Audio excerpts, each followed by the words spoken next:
so that should mean it's still two, it's actually two still, so I won't add anything. Up to 1,500 hours. Thank you, you may start.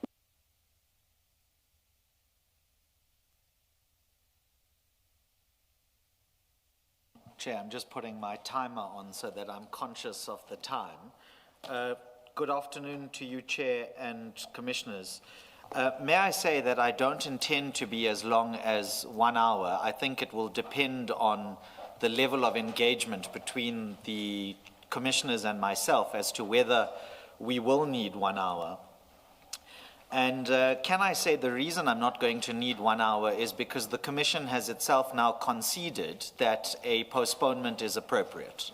The Commission has chosen a date of 14 August 2026, and that means the postponement application which has been brought by my client in respect of his evidence for the 15th of July rolled over to the 17th of July, rolled over to the 24th of July, is effectively unopposed.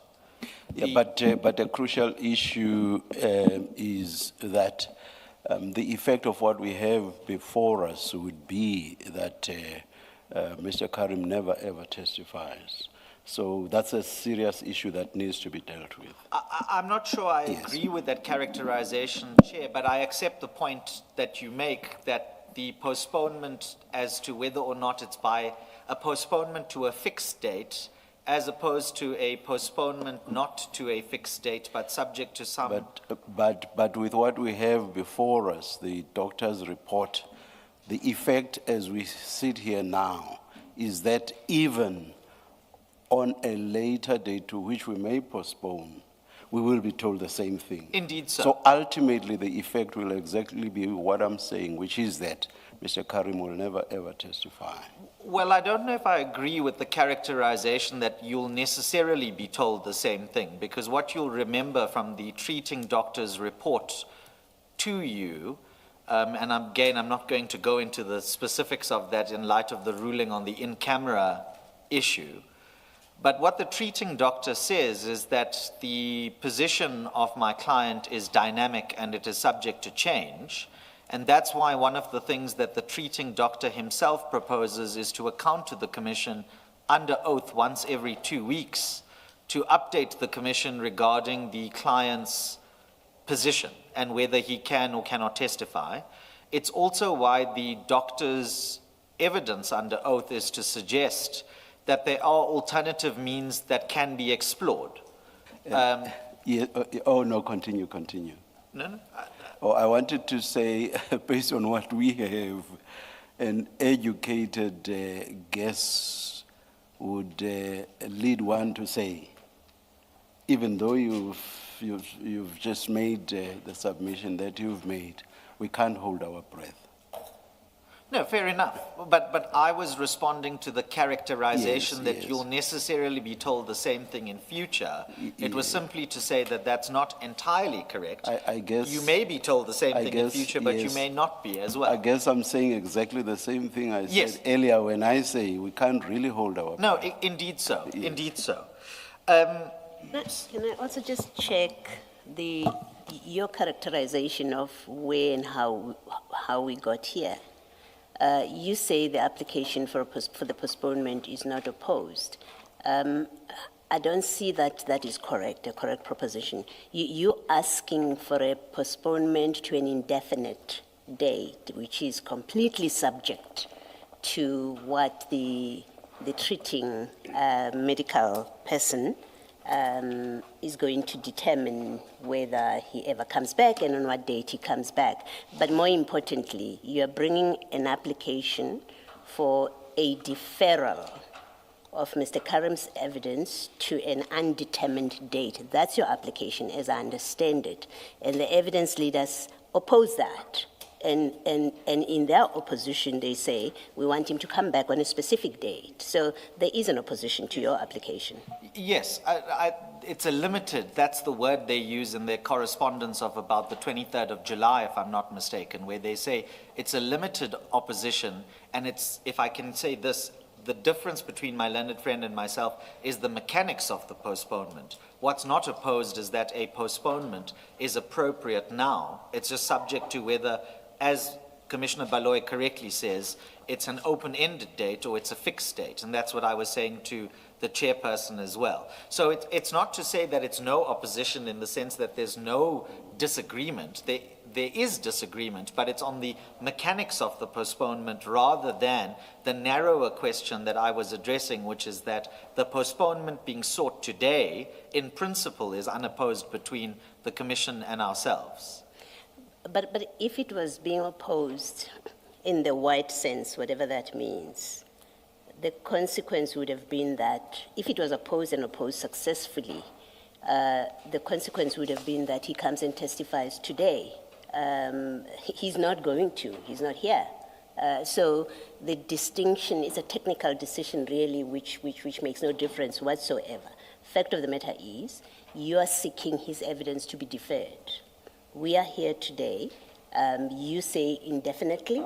They say, no, he's not getting the postponement that he wants. We want him to be given a date to come and appear. So I don't understand the technical differences, but at this point I wasn't engaging on the technicalities of indefinite, and I was simply saying, but this application is opposed. That's the position. Your application, as formulated by you, is being met with an opposition. Yes, it's described as a limited opposition in paragraph 1.14 of the attorney's letter on behalf of the Commission of the 23rd of July. So that's where I was going to focus the bulk of my submissions, on the limited nature of the opposition rather than whether or not a postponement today ab initio is being opposed. I think that's where I'm directing myself, Commissioner Baloy. Yes, all right. But you accept it is opposed, Yes, right? yes, Okay. within the confines of what I've said. Yes, absolutely so. Thank you. I'm not, it's like in litigation where the parties might... Please, I think, Okay. please go ahead. No, Please- thank please you. continue. I'm indebted. So by means of introduction, that's the first of the 12 points I wanted to make. The question in front of you is actually a narrower question about the mechanics of this postponement and what it ultimately looks like, whether it's to a fixed date or whether it's to an indefinite date. And what I will say to the Commission in that regard is two things. Number one, you have our submissions on paper justifying why it should be an indefinite date. But obviously the Commission, through the evidence leaders, have put up a series of considerations as to why it should be to a limited date. And practically speaking, that's something that, practically speaking, that's something the commissioners will apply their minds to and make a ruling on. And all I'm going to say is that the mechanics of that ruling will be whatever it is. I'm not going to focus my submissions on the harder element, if I can call it that, which is to say it should be to an absolute indefinite date. I'm going to focus on my submissions on the appropriateness of the postponement in the circumstances in light of the evidence that you have in front of you. So that's where that's what I'm going to focus on.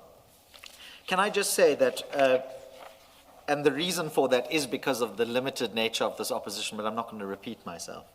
Can I say on the second point, please, that there are two potential directives that we would ask the Commission to consider granting in respect of the proceedings today and the argument as it unfolds in front of you today and before my learned friend has an opportunity to address you. The first one is that I'm not sure what the status of these application papers will be or become once the Commission makes its decision on the postponement. But the request is that should any part of the record become public, that it is subject to the limitations already imposed by the Chair in the in-camera ruling. So that is that the record of papers itself must not reveal or identify the very things that the Chair has said we're not allowed to say in the oral argument, because that would effectively render that ruling pointless if the paper record reveals the very things that we aren't allowed to refer to in the oral hearing. I don't think that should be controversial. That's actually asking for a logical extension of the chair's ruling as it applies to the papers. The second directive, and this might be the more controversial one, is I know my learned friend has given me advance notice that she intends to rely on certain CCTV camera footage. I don't know if that is still the case, but there are other pieces of information that the Commission has subsequently shared with us that may also need to be treated carefully. In particular, there is mobile data geolocation information which may or may not be projected. I don't know if my learned friend intends to project it on the screen when she makes her submissions. But if she does, the point that I would request the Commission to please consider and make a directive on is some of that information contains highly specific GPS coordinates. And the reason that when it is projected onto the Commission's screen, if the Commission intends on doing that, to prevent the publication of exact GPS coordinates is because it opens the threat that the GPS coordinates, when projected onto the screen, can be used to reverse engineer exact locations. Obviously, if the CCTV footage puts my client at a Durbanville mall, I can hardly complain about that, but I'm raising a concern in respect of the facility, for example, and geolocation data near the facility. I would also humbly request that in making such a directive, when my learned friend is going to refer to or reference the suburb that the facility is located in, that the name of the suburb is not mentioned explicitly, because it doesn't take a genius to run a Google search or a ChatGPT search to ask it what medical facilities are in the particular suburb, with the effect that it gets close to the very things that the chair has said should not be identified. So I don't know, practically speaking, when chair will make those directives or consider them, but I think even in just flighting the fact that those are the directives I'm asking for, I'm hoping my learned friend will approach it with some degree of sensitivity, even in the absence of a directive. That's not to say my learned friend mustn't say what she wants to say or use whatever footage she does. I'm just raising the concern about certain of the information which is not necessarily expressly covered by the in-camera ruling might nonetheless be utilized to undermine the very purpose of the in-camera ruling. And that's the second request that I make. Chair, I'm in your hands as to practically whether you want me I to think go for on. now, yes, for now, please continue Okay. with your argument. I don't want to Yes. eat into your time. What we will do, we'll raise this issue before Ms. Hassim starts arguing. I'm indebted. Yes, I don't think there's an issue with the The first one, I with the hope. first one really, but we can't make rulings piecemeal. Yeah. Yes, indeed, Yes, indeed, yes, indeed. yes. So that's point number 2. Please continue. Thank you, Chair, I'm indebted. Point number 3, now talking about the video footage. With all due respect, in light of the affidavits that have been exchanged between the respective parties, I'm going to respectfully submit that the video footage is unnecessary today. And more than being unnecessary, it's also not appropriate and does not serve a legitimate purpose. And there are 3 reasons why. The first one is, by and large, the allegations made by the Commission have now been admitted, answered to, and amplified by my client and the people deposing on his behalf. So the footage is not necessary because the footage is not needed to prove admitted facts. You don't need to lead the evidence to deal with admitted facts. That's point number 1 as to why it's inappropriate. Point number 2 is that the footage is an inappropriate form of evidence in light of the fact that, and you will know this because this is dealt with explicitly by my client's treating doctor that things like video footage and geolocation footage or geolocation information and so on does not have clinical value. Sorry, what noun did you use? It's inappropriate what? It's inappropriate? After inappropriate, what's the noun you use? Oh, inappropriate form Okay. of evidence. Oh, all right, thank you. Inappropriate form of evidence because ultimately what underlies the Commission's concern and the Commission's complaint regarding my client's postponement is a medical issue. And so this geodata information or CCTV footage or whatever it is, on its own, not being led through a clinician, and not being analyzed by a clinician or responded to by a clinician, is inappropriate secondary evidence, which is being used to gainsay the medical opinion expressed about that exact approach. Are you talking about Durbanville? Yes, Durbanville. Durbanville. Durbanville. Can you please explain your point about it relating to what may have to be attended to by a medical practitioner? Yes. May I just ask Ms. Matlingwane for some Because assistance? let me tell you why I'm asking you this. I see it as objective material which says he was there.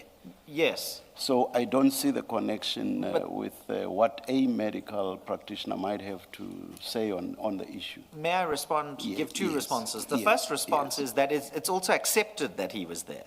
So it's unnecessary because it's an admitted fact between the parties. There's no need to lead the evidence. But the secondary line of reasoning, and this is where I need Ms. Matlingwane's assistance, but she'll hear me in response to you, Commissioner. I'll give you the reference after the fact, is this. The medical practitioner says that the Commission relies on a bunch of evidence, such as CCTV footage, Apple Pay data regarding payment accounts, movement data gleaned through geolocation data. And the position of the clinician, for reasons that you know which are recorded on the papers, is all that demonstrates is movement of some kind, but that the movement of some kind, the fact of the existence of the movement of some kind, is of no value in determining the clinical issue as to why the client cannot attend or attend the Commission to give evidence. So the point as to inappropriate is that it doesn't deal squarely, with all due respect, with that clinical issue, and particularly in circumstances where the clinician has raised doubt about why it's being used in the manner in it's being used. I get you on your first point, which is why flight that footage if there is no dispute about his location on the day and at the time. I get your point. I'm not sure that, one, you need the second point, and two, I am not subject to whatever else you may say. I'm not convinced by your second point. But please continue. But I stress that you don't, in the face of your first point, I'm not altogether sure that you need the second point. That's where, on this issue, it's a very weak point. I think we're ad idem on the first point. And what I would say is that if those facts are not in dispute, then needing to flight the footage so as to prove something that's not in dispute is unnecessary. And you see, your second point would make sense if the flighting would be for the purpose of showing that by being there, the medical condition relied on simply does not exist. If that was the purpose, I would understand your point. Yes. I'm not necessarily saying that Ms. Hassim is not going to argue that. Yes. I do not know what she's going to argue. But perhaps until she has argued that point, as I say, from where I'm sitting, I don't think you need the second point, and I repeat, I think it's a weak point for purposes of this should not be flighted. Well, let me accept the invitation then to simply say, if my learned friend, well, I'm caught between a rock and a hard place, because during my learned friend's submissions, she may flight the exact footage to make the exact point that Chair is putting to me, which is, because he was at X place, that brings into doubt the medical evidence. And in fact, that is the Commission's case, because you know, in their affidavit, they call my client, with all due respect, gratuitously an inverse outpatient. So the very attitude of the Commission, through the evidence leaders, is not to say that, oh, this is a benign piece of evidence, the CCTV footage. The entire thesis underlying their opposition to the postponement and why they want to tie down my client to a specific date is to say the fact of these movements, the fact of these payments, the fact of that he's not in the hospital all the time brings into doubt the medical diagnosis that the clinician has given him. And that's the further reason as to why we need an independent medical exam. So may I just finish on this, please, Chair? By all means. If my learned friend is not going to push that line of argument today in front of you, then I don't need the second point. But if my learned friend is going to push that point, then I do need the second point, even if Chair says he's not convinced that it's a strong one. You see, just to make sure that I will not be misunderstood, the question whether Mr. Karim's movements show a pattern that is at odds with what we have been told, that's central to the evidence leader's case. So what I said earlier did not suggest that Ms. Hassim is likely not to argue such a case. Agreed. But I'm making a different point. That case can be argued without the need to actually flight the footage. Agreed. Why not? Exactly because it's agreed that at the time, on the day, Mr. Karim was at a shopping complex in Durbanville.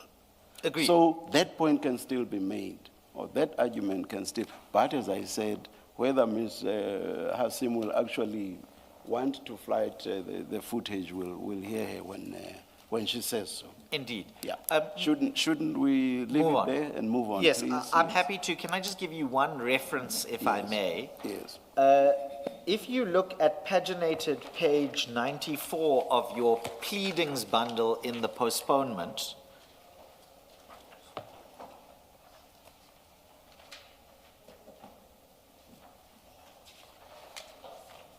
paginated page 94, you'll see the heading, it's geolocation data and its clinical significance.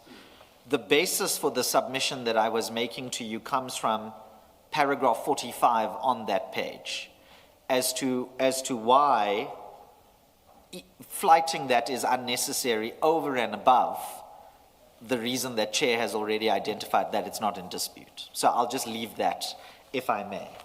What Ms. Matlingwane is doing is she's looking through the Commission's papers to give me the reference, the exact reference of where this debate arises from in the way that Chair posits it to me. So Ms. Matlingwane will give me that reference shortly. Can I also just say this? This moves me on to point number 4, 23 minutes in.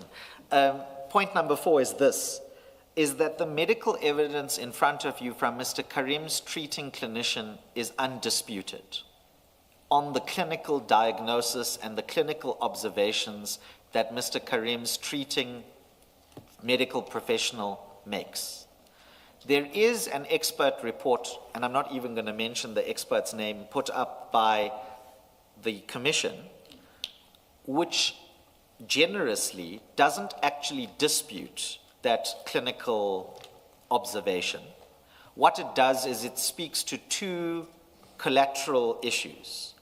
The first one, which with the greatest of respect to the expert is an invention of his own, is he talks about it being inappropriate for Mr. Karim's physician, Mr. Karim's medical practitioner, to perform what is called an independent medical exam on Mr. Karim. It's referred to in the document as an IME. The simple point about that IME and why then it can't be used as a basis to impugn Mr. Karim's medical doctor's clinical observations is Mr. Karim's medical doctor never performed an IME.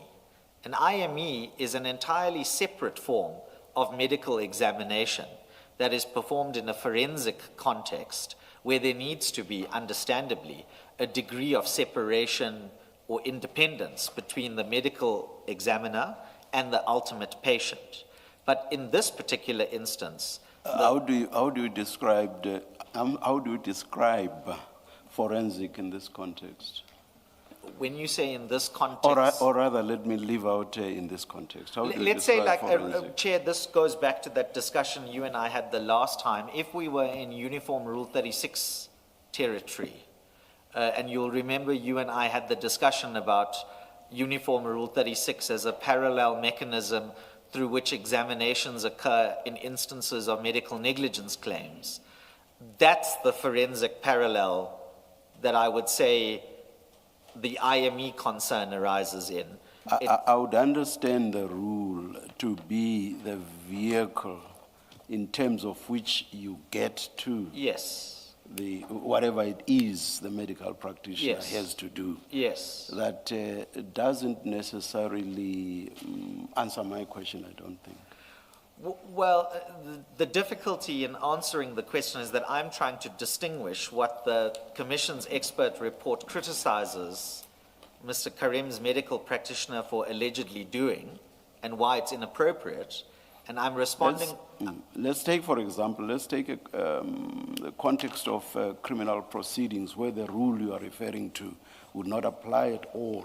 I would imagine that even in that context, you can talk forensic when medical practitioners Yes. are involved. Yes. So it's on that basis that I'm saying, how would you describe or define forensic in a way that, for example, would exclude what we have been given here? Why is it not forensic here? Because, and that's the exact criticism that the Commission's expert attempts to make, is that the Commission's expert, as we understand it, says that the treatment Mr. Karim is receiving can never be an IME exercise because he's not, in inverted commas, independent enough of Mr. Karim. And the point I'm making is that's exactly correct, because the treating doctor is not performing an IME for some forensic, independent, objective, evaluative purpose, like under a Section 79 inquiry or under a Rule 36 type inquiry. He is the patient's, Mr. Karim's, own treating doctor. So he doesn't, the point I'm simply making is that the basis upon which the Commission's expert, it seems to undermine the clinical evidence in front of you from that doctor is to say he's not entitled to perform an IME and what he's given you is not an IME. And we're agreeing with that because we're saying the treating doctor is doing something fundamentally different. So that's the first point that I was making. Please continue. The second point that I was making, to the extent that that report is relevant in front of you, is that that report itself emphasizes the role to be played by Mr. Karim's own treating doctors before any such directive can be given that he's subject to the medical examination of another. And you can find that at Annexure MT1 at paragraphs 18 to 19.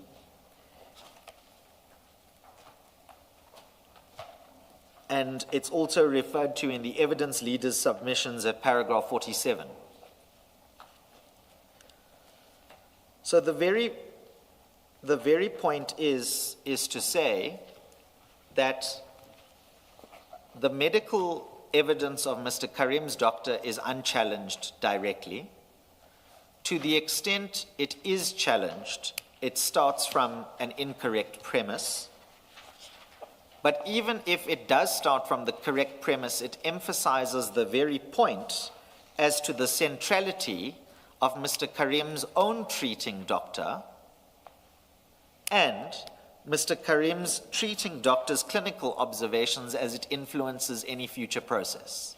And you know Mr. Karim's treating doctor's clinical view speaks to Mr. Karim's non-ability to give evidence. And I'm using ability deliberately because that obfuscates what is known to us but not to the world at large. So even that report ultimately draws a point to say that the medical doctor's observations who's treating Mr. Karim have a central role to play in any determination in how Mr. Karim is treated. And we would say that the evidence speaks for itself and it's unchallenged in front of you. But there are a few more things I'd just like to say in that regard, if I may. The first one is, our learned friends provided us a bundle of authorities. A lot of it is foreign authorities. Oh, but before you go to authorities, Yes, Chair. I think the first point that doctor makes, that is Mr. Karim's, is that, and I'm going to an assessment by an independent doctor. So Mr. Karim's doctor says such an assessment, in fact, I think the doctor uses the word interpositioning. So if another doctor is interposed, that will be deleterious to the treatment that Mr. Karim is undergoing. Correct. So the first point or the first prize is that no other doctor should be interposed.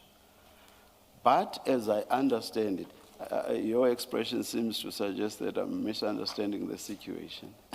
But let me continue. You will respond. You and I have read each other's facial expressions for a long time now, Judge. You'll know what I'm talking about. I know. Then the second point, as I understand it, is that if, despite my opposition as the doctor, as the treating doctor, if despite that the position is that another doctor should be interposed, that should be done in, I'm paraphrasing here, forgotten the actual wording, that should be done in consultation with me. I should be involved as to how exactly, I'm not altogether sure now, should be done in consultation with me. Now, what I wanted to raise is, if the doctor does say that as an alternative, would Mr. Karim oppose this? That is the alternative. Would Mr. Karim totally oppose it? Well, I have no instructions on that, and as you know, the legal team have had to obtain instructions. No, in the manner in which you and I know, yes, how this is. So I would have to take an instruction, but if I may, I don't know if you are done, Chair, and I don't want to interrupt you. Yes, but yes. Having regard to my facial expression earlier, the reason that it was of that kind is, if you can go to the paginated pleadings, please, paginated page 49.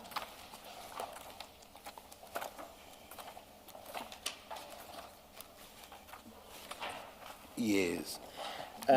If you look at the heading just above paragraph 68, the consequence of compelled attendance. So I think how I understand the treating doctor's position is this. And I think, Chair, this goes back to the debate you and I had last time, and can you draw any inference from a compelled attendance where it's chosen not to attend or a voluntary attendance. The position of the doctor is that it's not to say that none should be interposed as a blanket position. It's to say none can be interposed unilaterally or in a compelled sense that the doctor resists. And then the doctor's position in respect of what then, so in other words, if it's voluntary, does it come through me, or whatever the case might be, is expressly dealt with in that same affidavit at, I see Ms. Matlangwane is marking paginated page 51.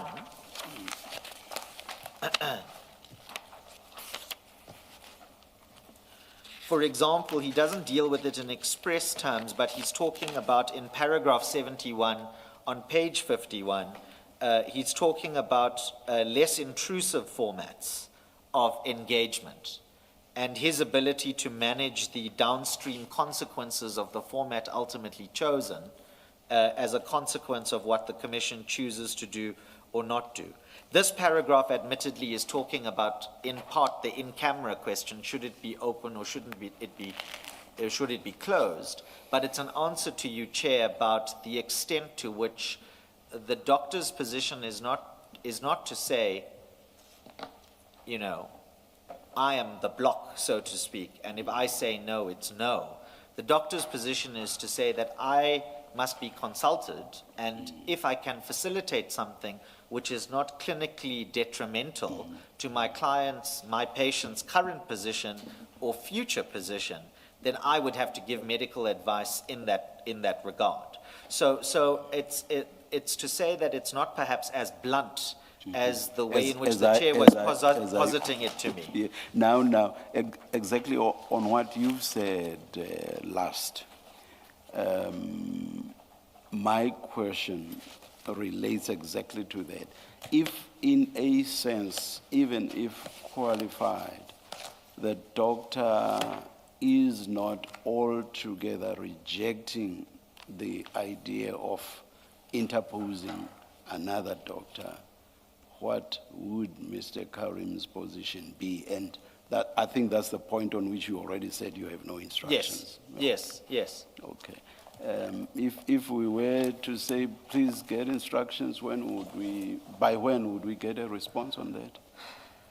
I can't commit because it would have to be relayed to the two individuals who would then have to engage with Mr. Karim when he's available and then have to come back to us as the legal team. As you know, one of the issues is that in present circumstances, we don't have direct access. But I would imagine, on my understanding of the protocol, the existing protocol, surely there must have been a good few interactions following that protocol. I would imagine that should give you an idea of possible time frames. No, because in as much as I thought advocates were busy and have busy diaries, I've never dealt with medical professionals whose diaries are even more challenging than ours. And that's why, you know, for example, some of our papers reached late because of when we could consult with the medical professional in particular concerned. Can I say this? In principle, on what's in front of you and what the doctor himself has said, there should be no objection. But that's obviously subject to his ability to speak on behalf of Mr. Karim with or without Mr. Karim's consent. Whilst maybe my learned friend is on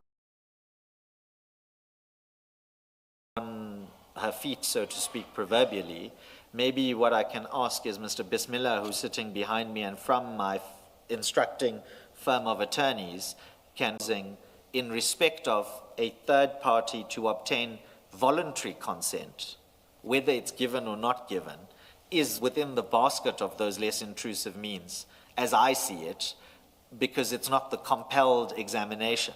And so that's why I say, in principle, I don't understand that could be an issue, but I will ask Mr. Bismillah to get the specific instruction. Thank you, thank you. Please continue. Are you moving on to Yes, another point? Sorry, I see Commissioner Beloy. Yeah, before you move on, let me just clarify. You and the chair seem to be of a common understanding of what the doctor is saying. So it may be I misunderstand.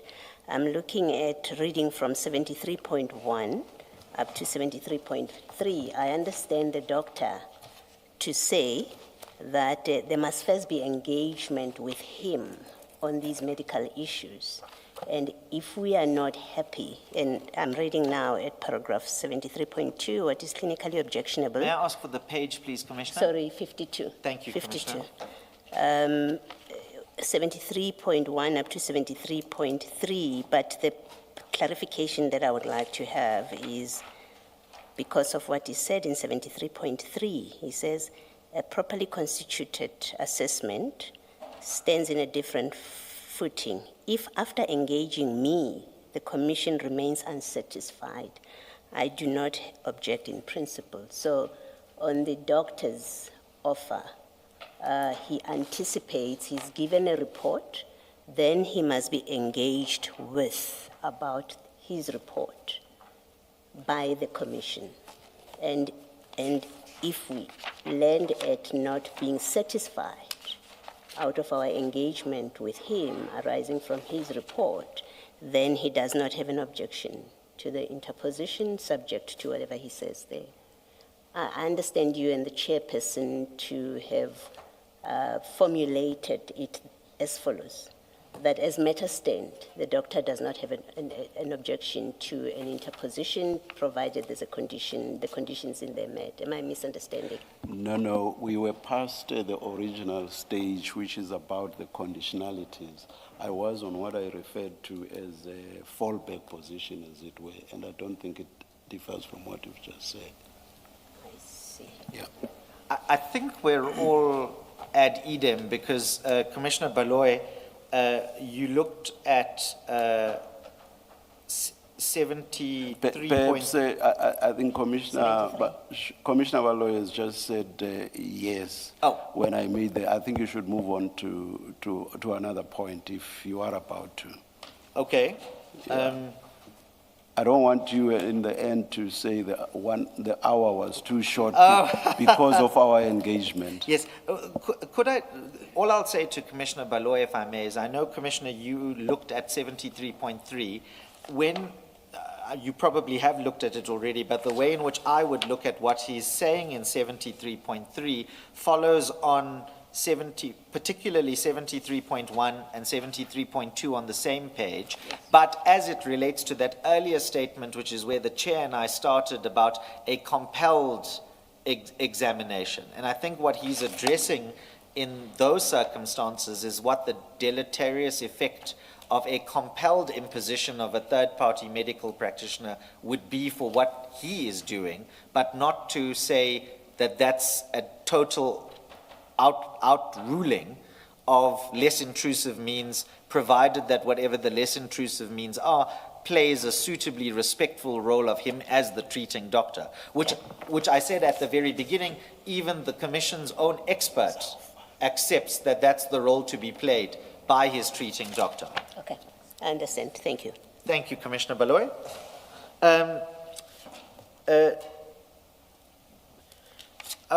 Just so that I was making the point about the authorities, and I now see it's 44 minutes, I'll be quick. And I took only 3 minutes at that time, please.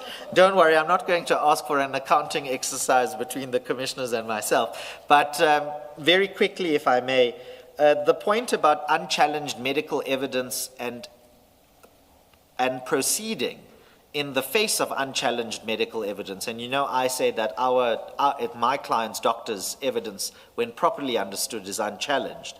That point is made by the same authorities relied on by our learned friends. So, for example, at paragraph 16 of the Hyatt case, which can be found at pages 6 and 7 of their authority bundles, that point is made. That point is also made again later on in that paragraph, in that judgment at paragraph 32B on page 12. And interestingly, it says, It would be wrong for a committee which has the livelihood and reputation of a professional individual in the palms of its hands to go with a hearing where there is unchallenged medical evidence that the individual is simply not able, and I'm using the word able to not use the word in the quotation, to withstand the rigors of the disciplinary process. And why I emphasize that is because you know the position taken by my client is that the secondary evidence, the CCTV footage, the geolocation data, even their own doctor's report, doesn't challenge the medical evidence properly in the way that the medical evidence is in front of you.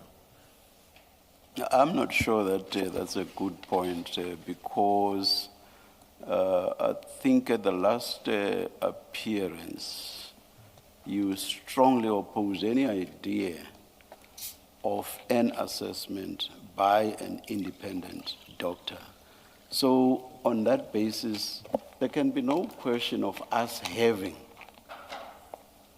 a report by a doctor challenging what Mr. Karim's doctor says. So we all understand why there is no opposition. No, with all it's not as if with an opportunity available for another doctor to counter this doctor's report, no counter was furnished. It's on that basis that I feel that's not a strong point at all. I respectfully disagree with you, Chair, in the following two respects. On the last occasion, it was not that I had any objection to an independent exam being performed. It was whether or not it could be compelled and whether or not any inference could be drawn. That boils down basically to the same thing, because in expressing your view that compulsion was not possible, the upshot of that was that you were opposing. That was opposition. And you even, that was the context in which you referred to the rule in the context of civil proceedings. You said, you questioned our power. Correct. Our legal power to even compel. Correct. That's opposition. So yes, I don't understand but your then you point and I now. landed on the agreement that no adverse inference could be drawn if it's a voluntary process. That's something else. No, but that's the something point else. I'm making. The point I'm making is my opposition, so to speak. I accept that today you have made the point that in principle there is no objection to this happening, but that's subject to instructions being, or rather your instructing attorney, finding out what the position will be in terms of an acceptance or otherwise of the assessment. You are saying something like that for the first time now. On the previous occasion, you strongly argued against it, making the point that we simply do not have the power. And you distinguish the fact that we do not have the power by making reference to the power that a high court has in civil proceedings in terms of the rules. At no stage did you ever get to a point that said, no, we are amenable to we are voluntarily amenable to an assessment by another doctor. You never got to that point. Because the debate didn't get that far, with due respect. Where we ended, and we were having a general conversation, is that I ultimately accepted that if it were a voluntary process and that no adverse inference could be drawn as to the participation in that voluntary process, that's where we left it. But Mr. Premier, did you, because more than one letter, in fact, at least two that I remember from reading these papers for this postponement application, more than one letter was written to Mr. Karim's attorneys requesting him to avail himself for an assessment by an independent doctor. Initially, there was no response. And was there a response the second time around? I'm not sure. But here, in open session in this commission, what we got was the vehement argument by you against that as a possibility. That's all that we know.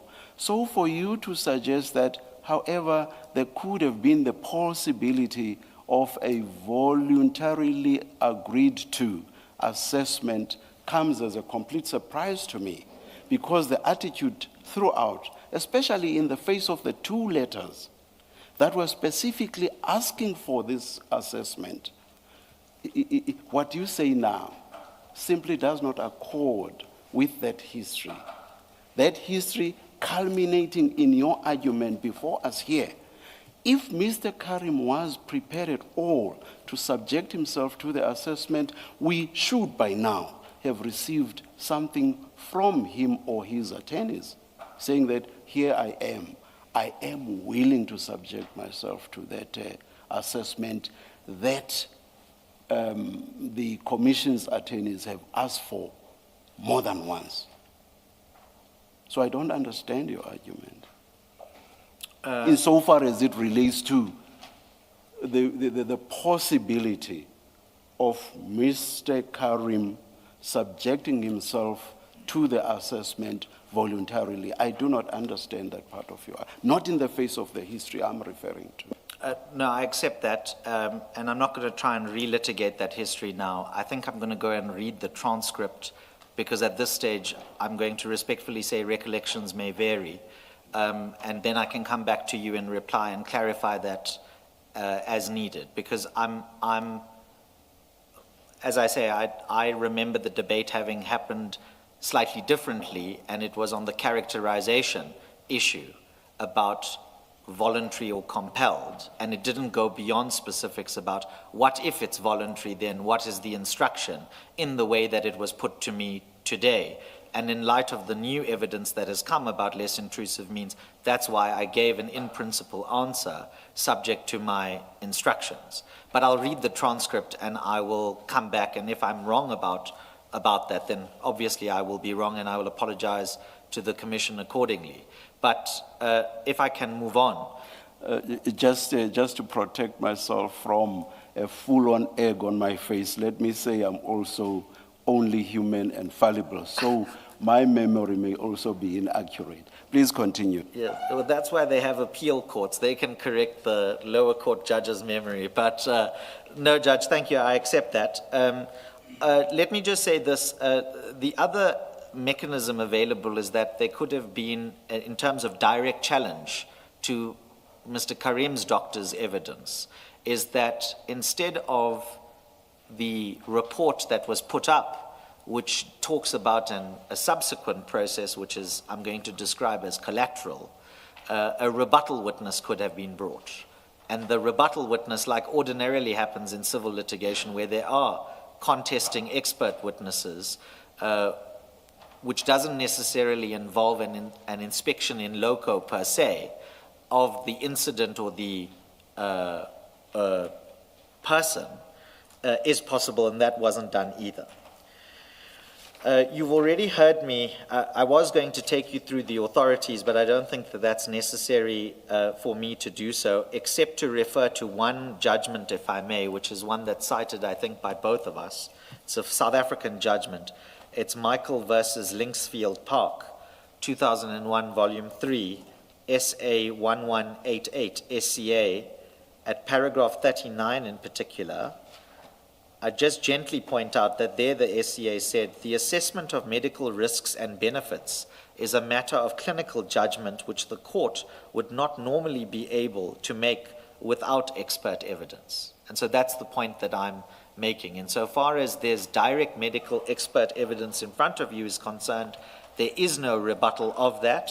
It remains unchallenged, and the Commission should be slow to draw any inferences from alternative sources of evidence as to what clinical value it has or it doesn't have. Because that alternative evidence is not clinical evidence, and with all due respect, you don't have a duly qualified clinician in front of you who offers an alternative view about Mr. Karim's clinician's view of Mr. Karim. In fact, the expert report put up by the Commission itself expressly qualifies itself by saying, I don't offer an opinion on the underlying medical assessment made by that clinician. So insofar as the clash of evidence and the weight to be attached to the evidence is concerned, in the exercise of your discretion as to whether a postponement should be granted, I come back to the point that the stronger evidence is Mr. Karim's clinician's direct evidence and not all these alternative sources of evidence that the Commission may rely upon. You've already heard me on the issue of the electronic data cannot answer the medical question. I've made that point a few times. I don't think I'm going to go there unless the Commission wants me to. You've got that in front of you. All I would say, and having read the papers this morning again, as well as the correspondence, you also know that there's I'm going to use the word challenge, but I'm going to say it's inverted commas. There's a challenge to some of the evidence in front of you, how it was obtained, but more than just simply how it was obtained, whether it's reliable because of identified instances of errors in that evidence. I don't think that you necessarily have to make a ruling or determination on that today. It's simply to say that in the assessment of the evidence is concerned, you've got questions about at least reliability, and to the extent then any weight is going to be placed on that, you should place less weight on that than you should the direct medical evidence in front of you. Could I then just make progress in the 3 minutes I have available? I think we've already foreshadowed the debate about my sixth point, which is about the 14th of August versus some open-ended date. The Commission heard right up front, I said that that would be a judgment made by the Commission as to how it fixes it or doesn't fix it, having regard to the medical evidence in front of you. I'm not going to deal with that further. May I just say then on this issue of the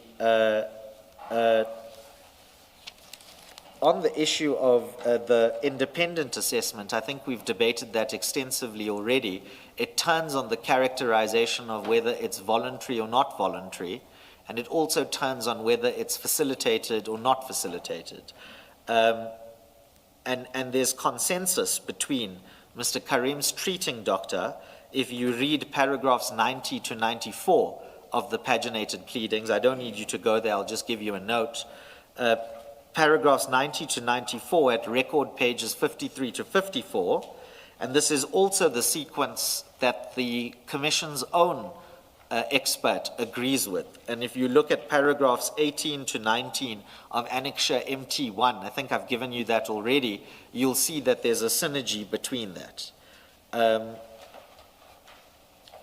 So if any direction is made regarding Mr. Karim and any voluntary medical examination, we would ask that the Chair takes into consideration the involvement of Mr. Karim's treating clinician.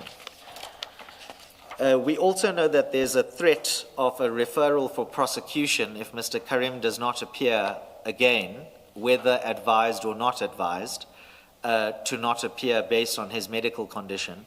All I'll say in that regard is if the Commission feels, and when I say Commission, I mean the evidence leaders through the Secretary, or is it through the Chairperson through the Secretary, feels that an offence has been committed and that a referral for prosecution must be made, then the evidence leaders must do what they deem appropriate, and Mr. Karim will also do what he deems appropriate, including leading evidence, whether at a pre-prosecution decision stage in front of the NDPP or at a post-prosecution decision stage in court, that he was medically and legally advised throughout, and that any prosecution will fail because there's an absence of willfulness, and that will be demonstrated on the evidence. But I don't think you have to worry about that so much. That's out of your hands once any such recommendation would be made.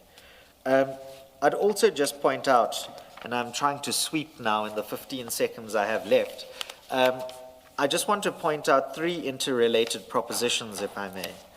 The first one is that you will know on the last occasion, not when my learned friend Ms. Hassam was here, but when my learned friend Mr. Chaskelson, who's not in his usual place today, was here, there was some debate between whether or not, if Mr. Karim doesn't appear in front of the Commission again, and Chair, this takes us back to our recollections may vary, because what I seem to remember is after you and I had that discussion about voluntary versus compelled, the discussion then moved to what are the inferences that can be drawn in the ordinary course about the so-called unanswered questions that Mr. Karim would not have answered by the end of this process if he never comes to the Commission again. I see the chair is nodding, so at least I'm remembering that correctly, I think. But the point that I would make is at that time, and in its letter of the 24th of June, the Commission's evidence leaders were emphatic that if Mr. Karim doesn't come again, they're not going to entertain this business about a postponement or no postponement. They were going to ask the Commission to make conclusions, even on an inferential basis, on the basis of those unanswered pieces of evidence, and if necessary, to make a recommendation. And all I would point out is that the sudden change in now seeking to compel Mr. Karim here seems to stand at odds with that, and the Commission must take whatever decision it wants to take regarding how it deals with Mr. Karim in circumstances where it has direct evidence in front of it explaining his non-attendance, as it were. The last 2 points I'll make, and it is really the last 2 points, I'm 1 minute over time, is that there are many new allegations that are introduced in the answering affidavit of the Commission. And you know that on the papers, and particularly in the correspondence, I'm going to use my favorite A word again, there's a statement made about trial ambush in the sense that not the entire case is sought to be answered is made clearly for Mr. Karim and his legal team and the deponents on his behalf to answer, and then they are ambushed after the fact to say that you've failed to answer this or that you're being deliberately misleading or inaccurate, whereas there are innocent explanations for these things. And if the Commission just showed its hand earlier, then it could have been dealt with earlier, and we wouldn't need to go 17 rounds in exchanging affidavits and supplementary affidavits, because we'd know the case to meet. Chair, you'd remember you said to Mr. Chaskelson the last time, put it on a piece of paper, those questions you want answered, that was supplemented by Commissioner Kumalo. It's the same complaint, with all due respect, that we shouldn't be drip-fed information. We should know what the Commission has in mind so we can be helpful to the Commission in answering whatever we can, whenever we can. And lastly, may I just say that on the issue of the relief, the terms of the relief are obviously to be finalized, but on the underlying request for the postponement to a specified date or to some other date is ultimately unopposed. And that's Mr. Karim's submissions in 1 hour and a bit. Thank you, Chair. 1 hour and 3 minutes. Oh, thank you very much, Mr. Premier. Let me just take you to page 24.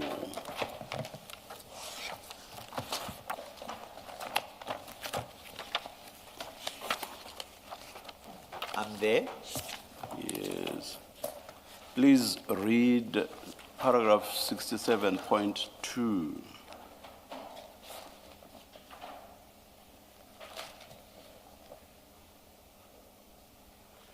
And after that, 67.3. Yes.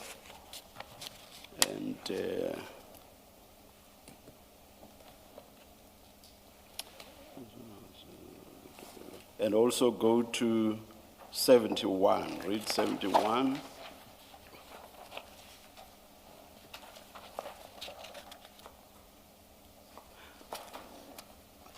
I'm not reading these because... I understand why.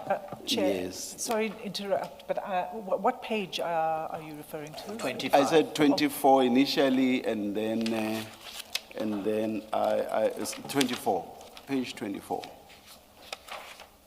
was the first reference. 67.2 Paragraph and 67.2.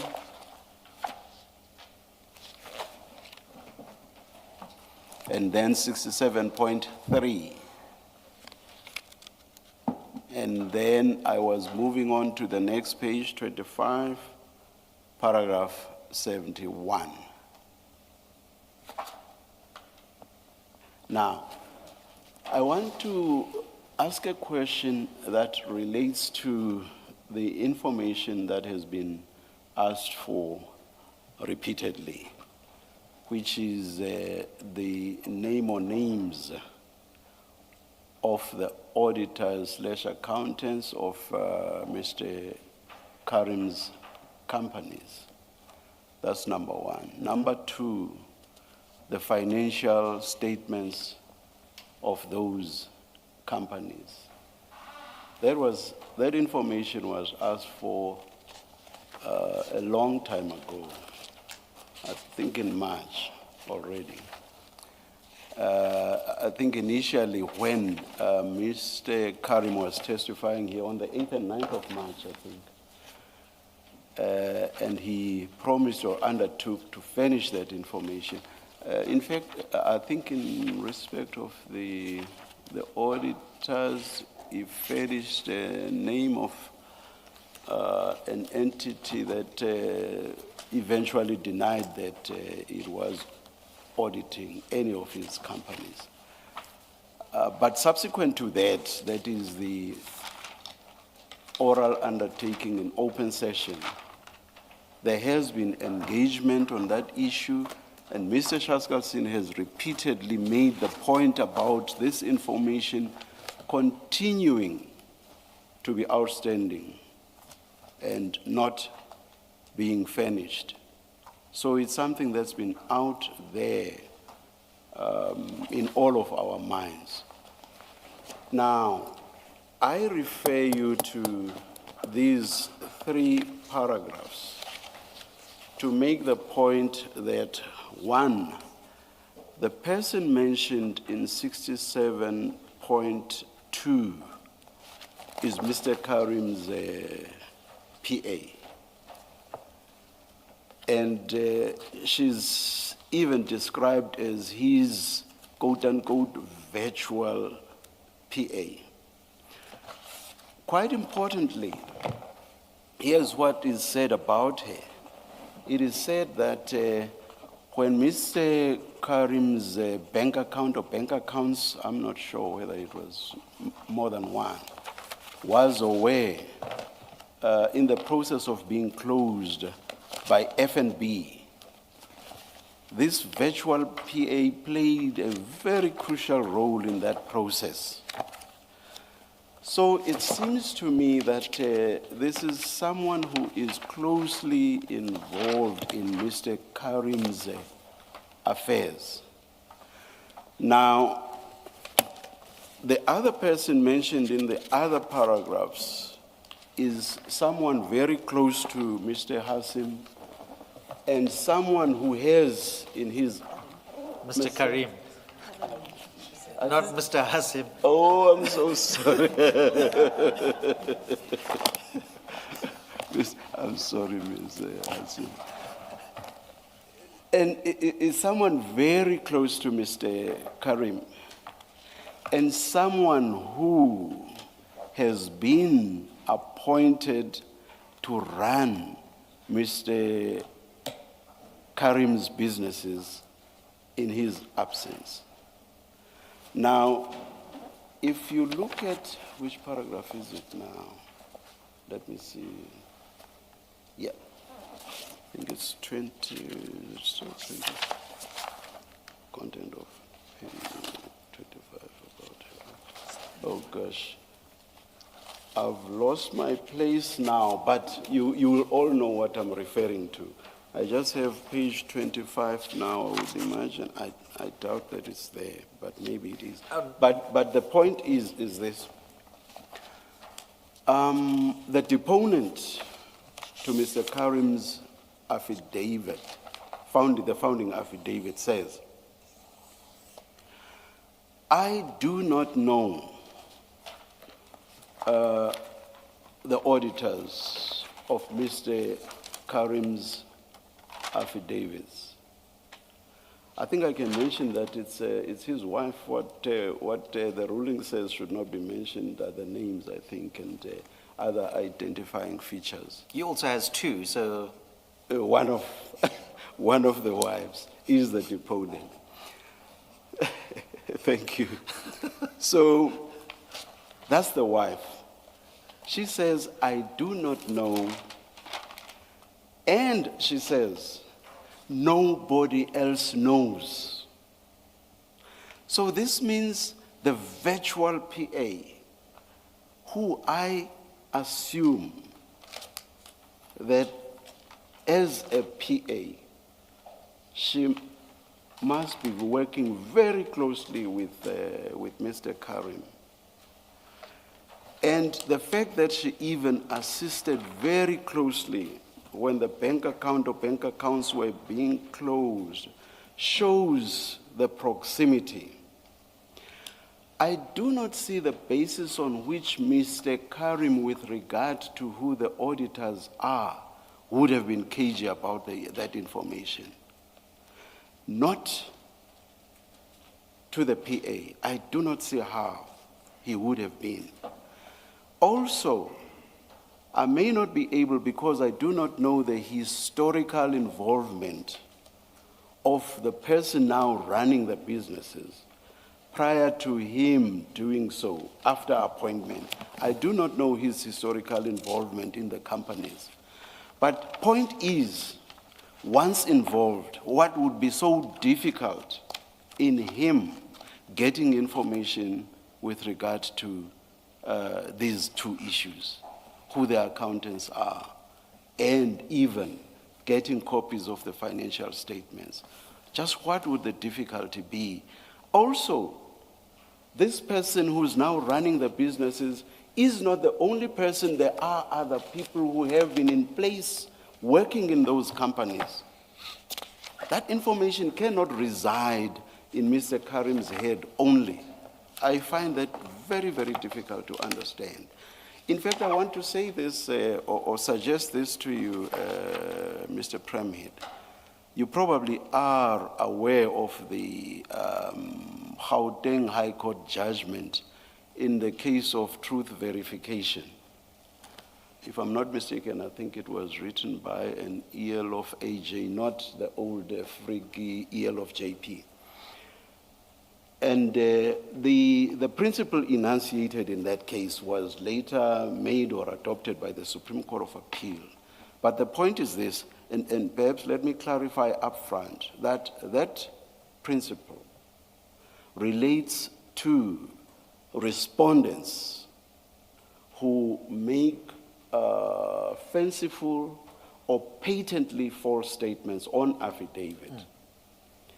And that authority, jurisprudential authority, exists because on paper, where you do not test the testimony of witnesses in a witness box, it's very difficult for courts to say that person is not telling the truth.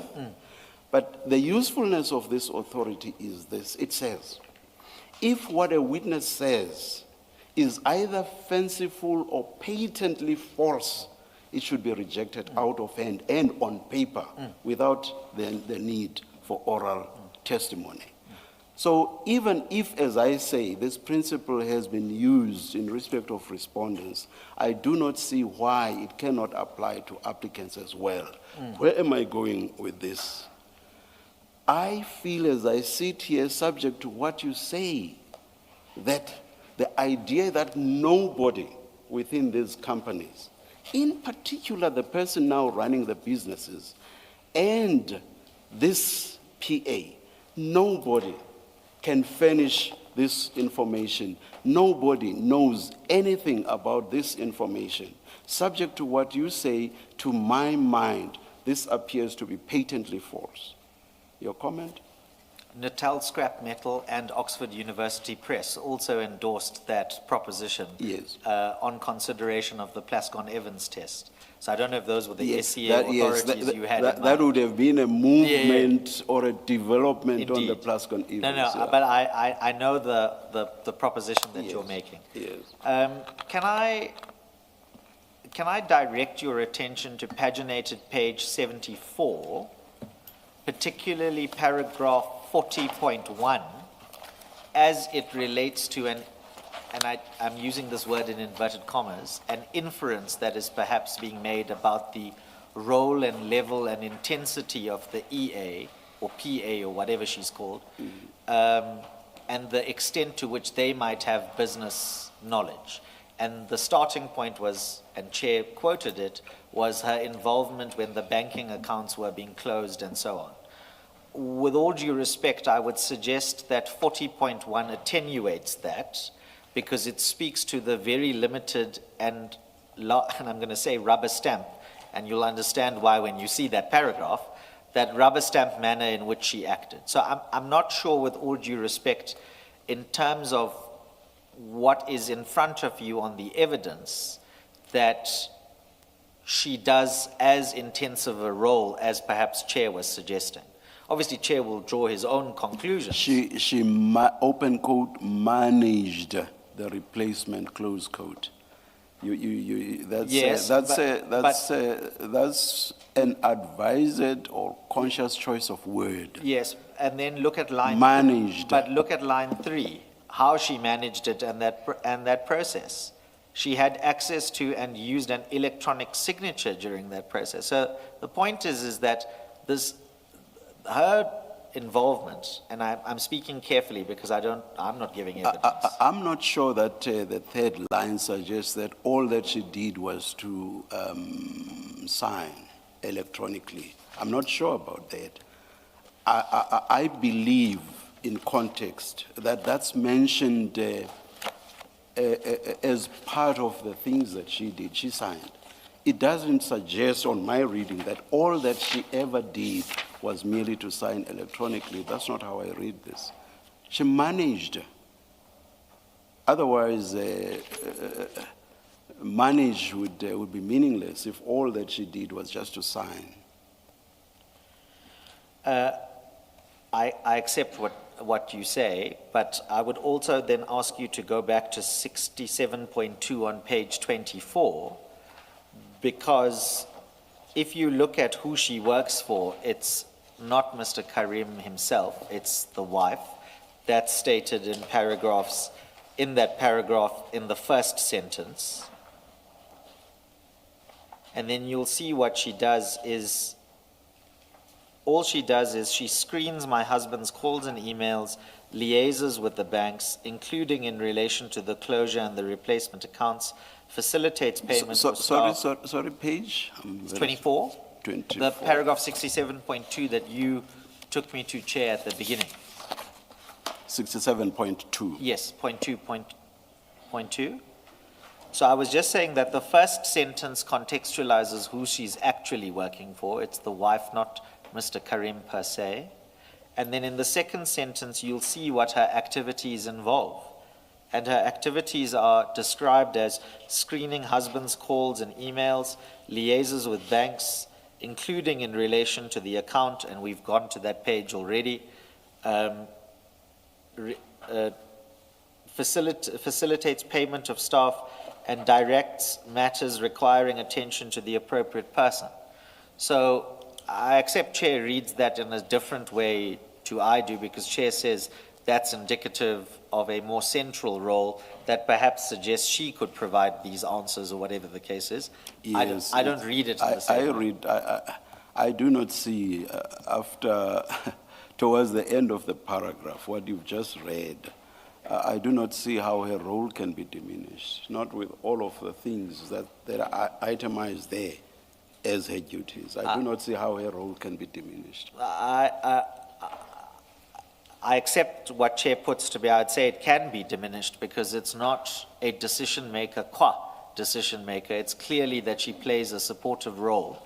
And so she doesn't have this as expansive ability as Chair is perhaps suggesting to do the kinds of things that Chair is speaking about. So that's the first thing I would say in respect to that individual. The other page I would ask Chair to look at, and I had it a second ago if you'll bear with me, is paginated page 351.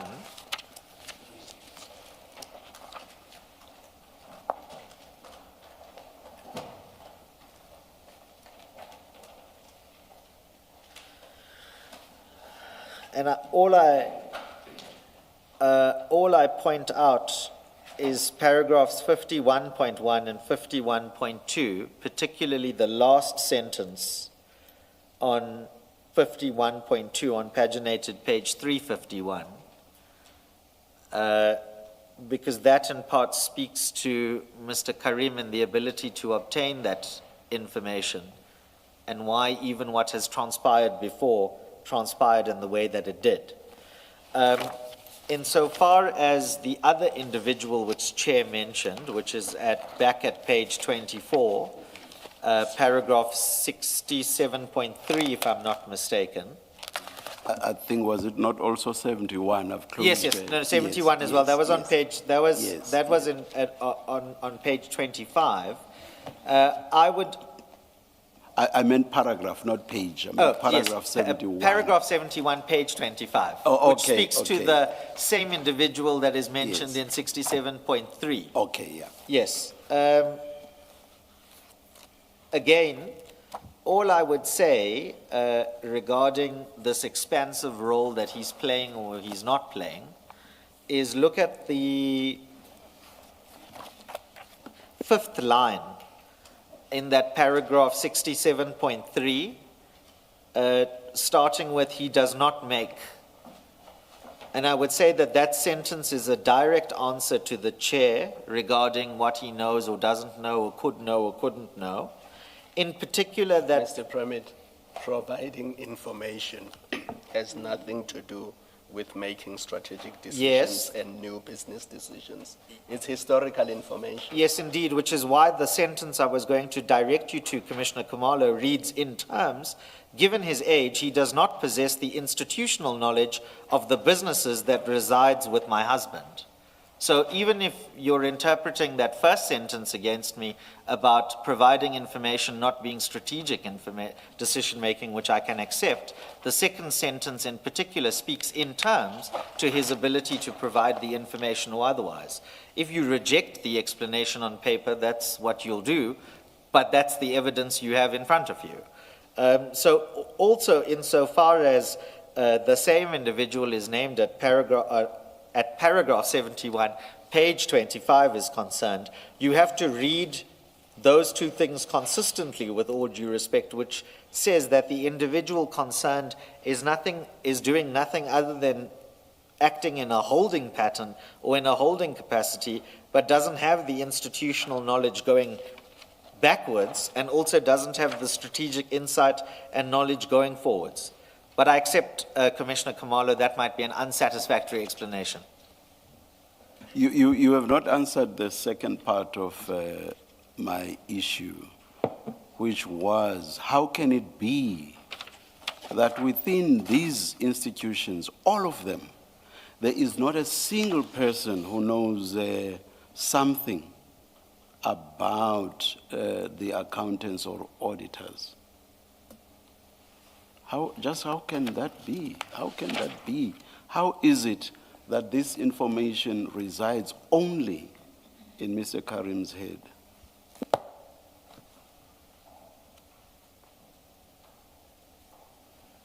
I want to choose my words carefully because I'm not going to give evidence as to why that is or isn't the case.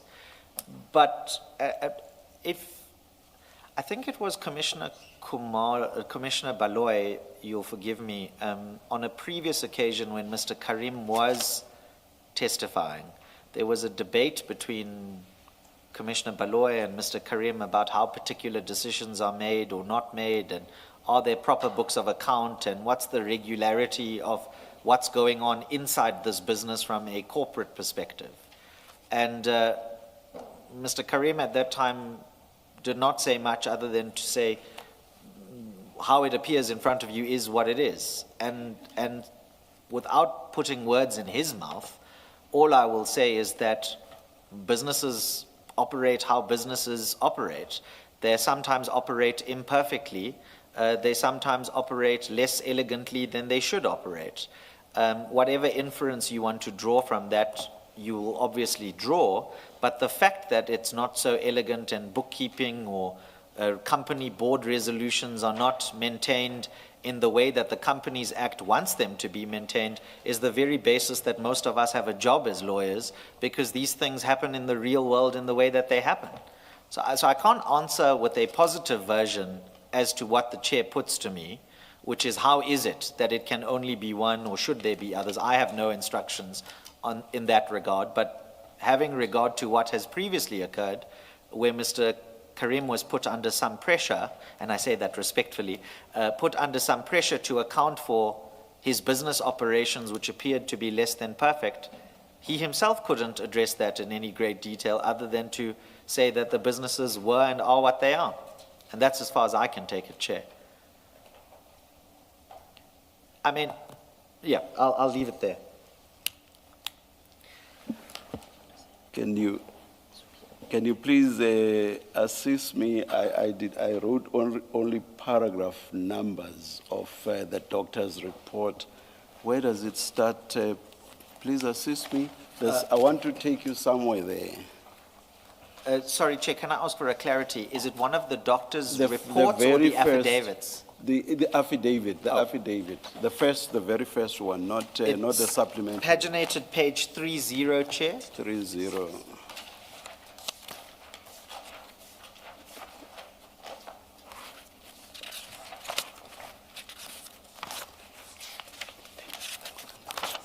Thank you, Mr. Premier.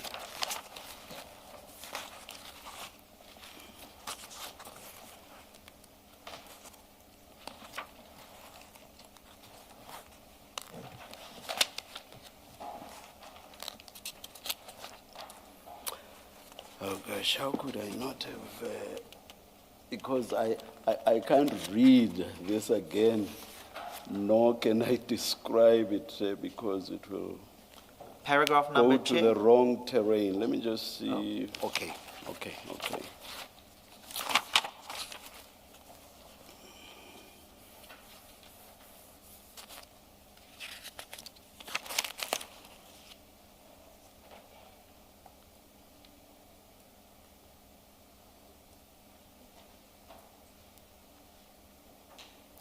Oh gosh, I'm sorry, I did not underline this. But I seriously want to engage you on this. Chair, I can't vocalize the point, otherwise it will, can we take a 2-3 minute adjournment? Please, I want to vocalize this outside. Okay. Let's adjourn.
think an explanation is owed to the public. This was not turning what I ruled would be an open session into an in-camera session. No. The reason for going out is that everybody will recall that earlier I asked on a totally different point or issue. I asked Mr. Premhid to read certain paragraphs for himself, and then I put questions to him. The reason for doing so was to avoid divulging the sort of information that I said, or in my ruling, should not be divulged. So that's why those paragraphs were not read publicly. Now, this time around, I wanted to do the same thing. That is, refer Mr. Premhid to a paragraph for him to read for himself. The reasons were exactly the same. The problem this time around was that I did not find my correct note which directed me to the paragraph, and I was only able to find it once we were outside. So Mr. Premhid, I believe, has now already read the paragraphs. Now, here's my question, Mr. Premhid, and it relates to both paragraphs. Why is it that if Mr. Karim could do what is stated in those paragraphs, why is it that he cannot likewise do what he has been required to do, which is to furnish the information that has been requested repeatedly?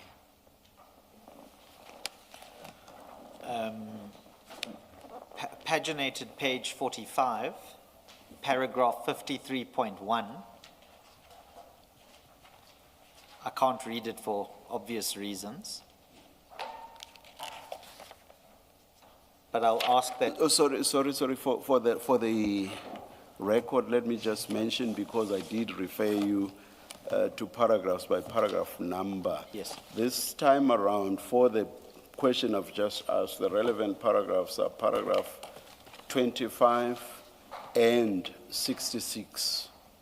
Chair, I think it was 69 on page 25, and then, oh, is it not? Page 49, paragraph 66, Yes. and page 25, paragraph 69. Yes, I did, yes. Yeah. Not Thank you. paragraph 25. Thank you. Yes. Okay. So that's the first answer, is the one that I gave, is paginated page 45, paragraph 53.1, which adds some color perhaps as to why something that is described as a simple issue or decision or divulgence is not as simple as it is. I would particularly ask the commissioners to look at the sentence beginning second comma on line 3 of that paragraph.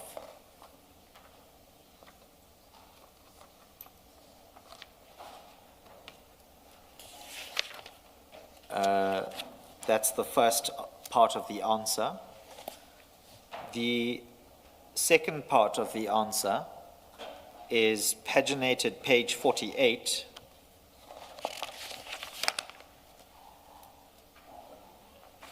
Sorry, but what do you make of the word interactions there?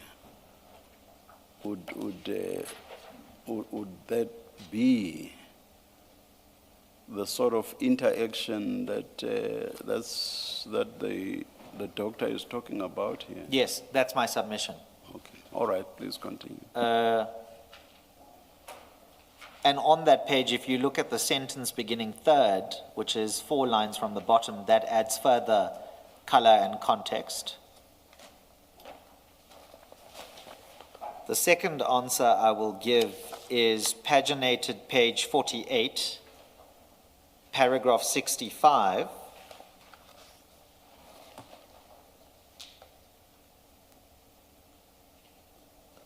It's a long paragraph, but the part of it I would want to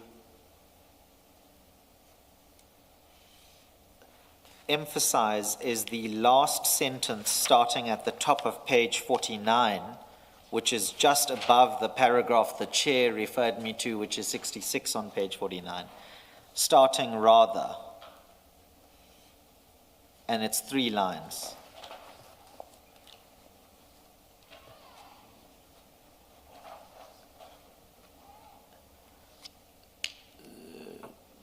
So why I point your attention to those paragraphs is for 2 reasons. The first one is you've heard me already.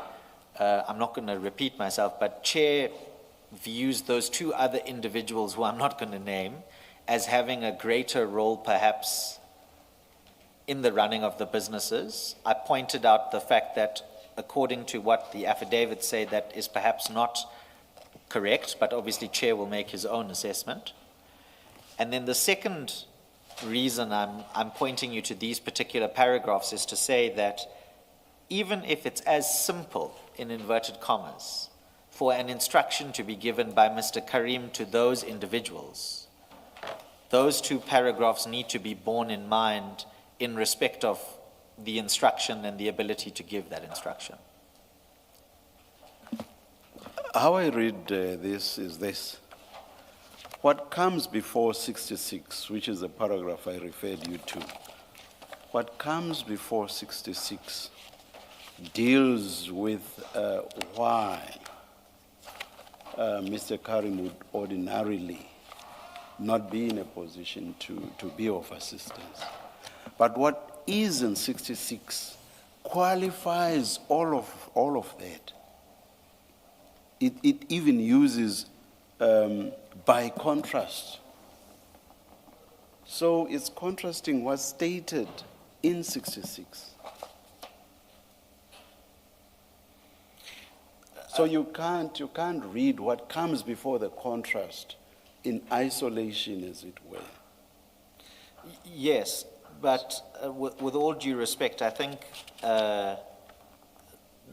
if you look at 67, for example, the next paragraph down from 66, and if you look from the 4th last line from the bottom, regarding what the doctor says is his clinical opinion, then what Chair says to me is the qualification in 66 in respect of what comes above in respect of 65, which is the paragraph I relied on, is itself further qualified regarding Mr. Karim and his ability, and what the inherent risk is throughout the proceedings.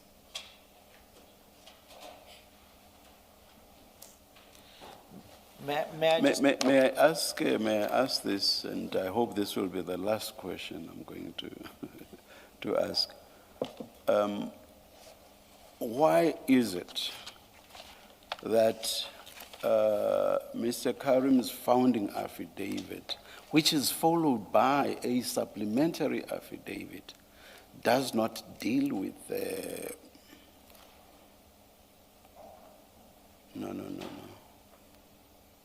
No, I will drop that. Because it deals with that has to go to who the deponent is. Yeah, That's my answer. I will drop that question. But can I just say that my third answer to you, Chair, and this speaks to the context of the instructions that I said I would undertake to give. I'm reading from my phone and I'm paraphrasing, so this can be dealt with formally after the fact if needs to be, but I am told as follows.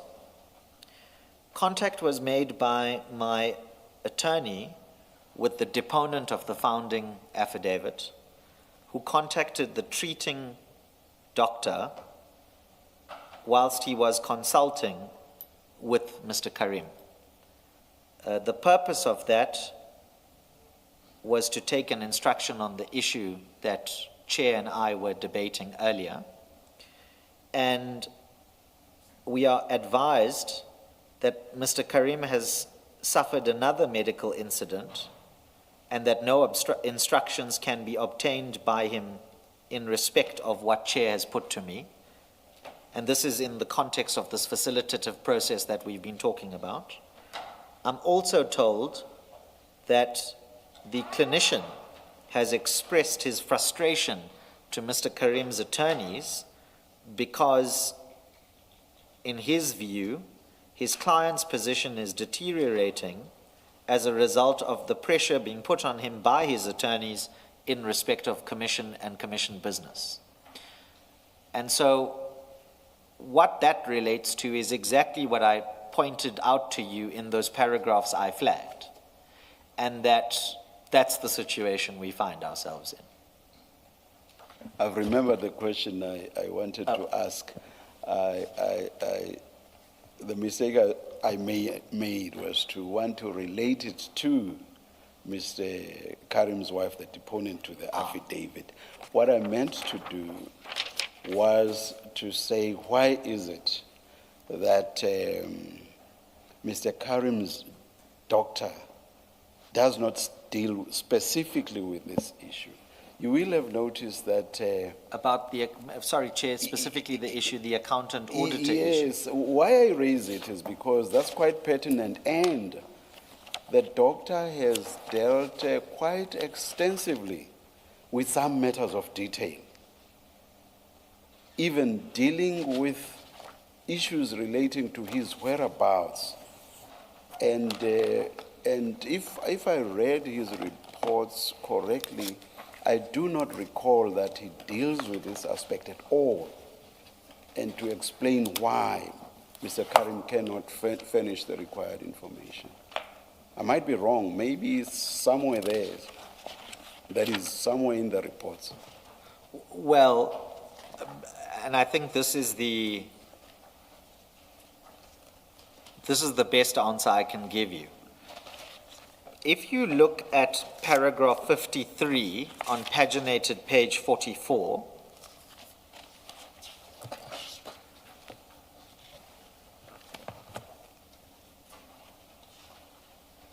that will tell you about the doctor's intervention, so to speak, in Mr. Karim's business affairs, or what he did in respect of Mr. Karim's business affairs. A similar point is made. But that's about him not running his businesses, which explains why someone else has been appointed. Correct. It doesn't answer the one issue. Such and such information is required by the commission. So 53 does not answer that. No, correct. Yes. But I was... That's not running his business. No, correct. The point that I was going to make is 53 and 55 on page 45 give you the context of how the doctor enters the equation, for lack of a better phrase, which is to give the family certain advice regarding what happens to the business. The doctor himself never says that he gets involved in the business per se. He has a facilitative role where it's appropriate to play a facilitative role. And there are instances where sometimes that facilitative role is more restrictive, not less restrictive.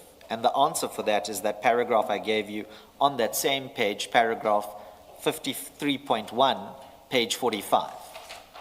So the reason it's the best answer I can give you is because the doctor himself says that whatever matter has to go to Mr. Karim through the doctor is not just simply relaying a telephone message or relaying a question, but that the doctor himself has to make a clinical assessment at that moment in time, for example, about whether the question, if put, would cause a deterioration or not, or whether, even if the question is put, the answer given is a good answer or a bad answer for whatever clinical views the doctor themselves may have.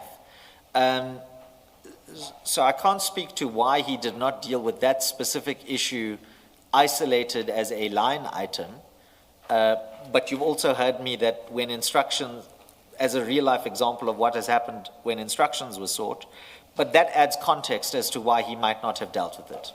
That's as far as I can take it. Thank you. That's my last question.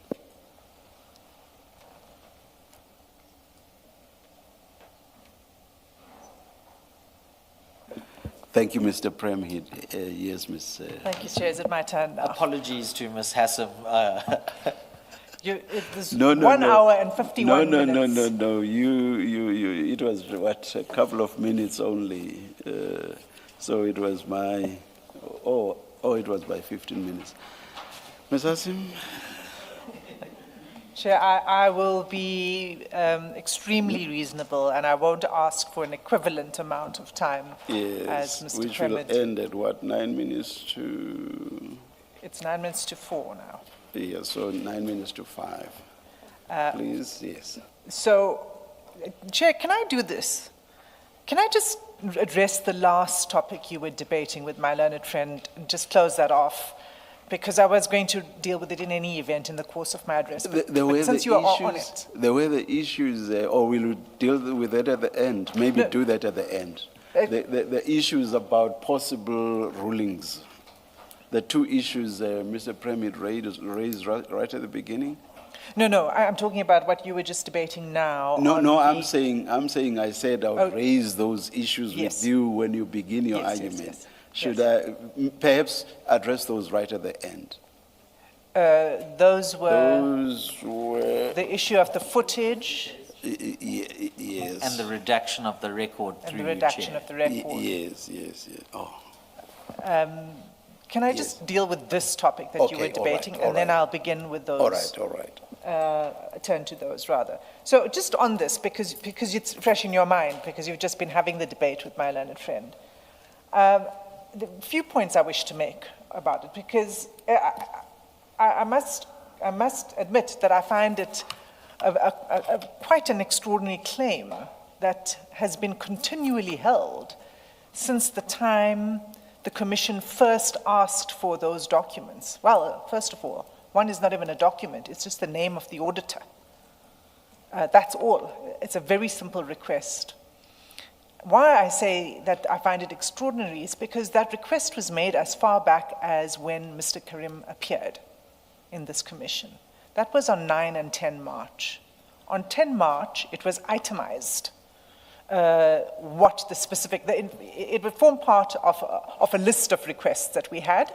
We itemized the requests. In fact, I'm sure if we go back to the transcript of the 10th of March, somewhere towards the end of the transcript, it will be there. So this request is months old. That's the first thing I'd like to say. The second thing is that if we look at paragraph 66 on page 23,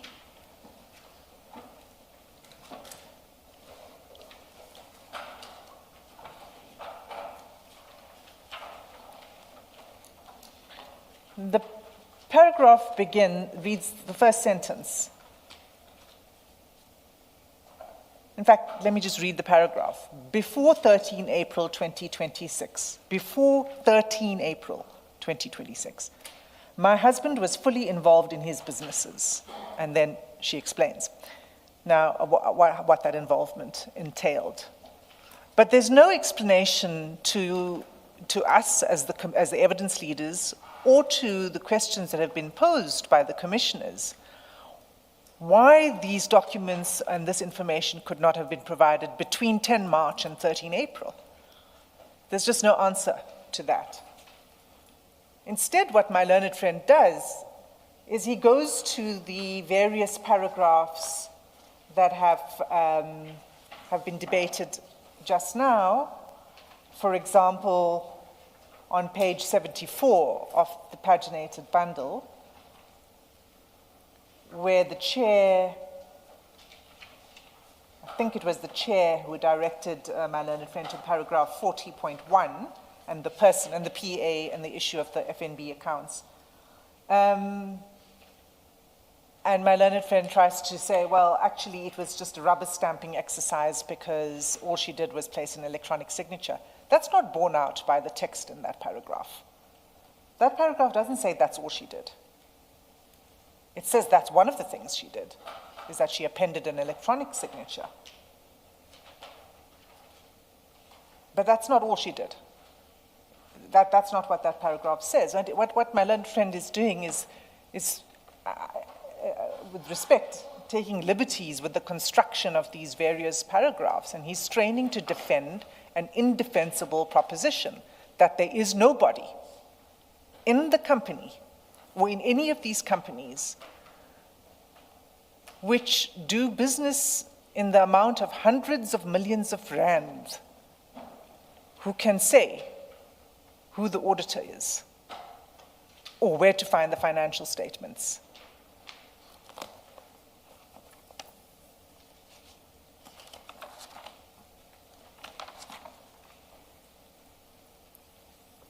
And I'll just make one last point, because I mustn't, for the sake of completeness, on page 25 on the debate in paragraph 71, that his son has stood in for him. What that paragraph says is that he assumed overall responsibility for overseeing the businesses and ensuring that their operations continue in his absence. He is a central point of contact, attends to matters requiring attention, oversees the payment of expenses and the continued performance of existing obligations.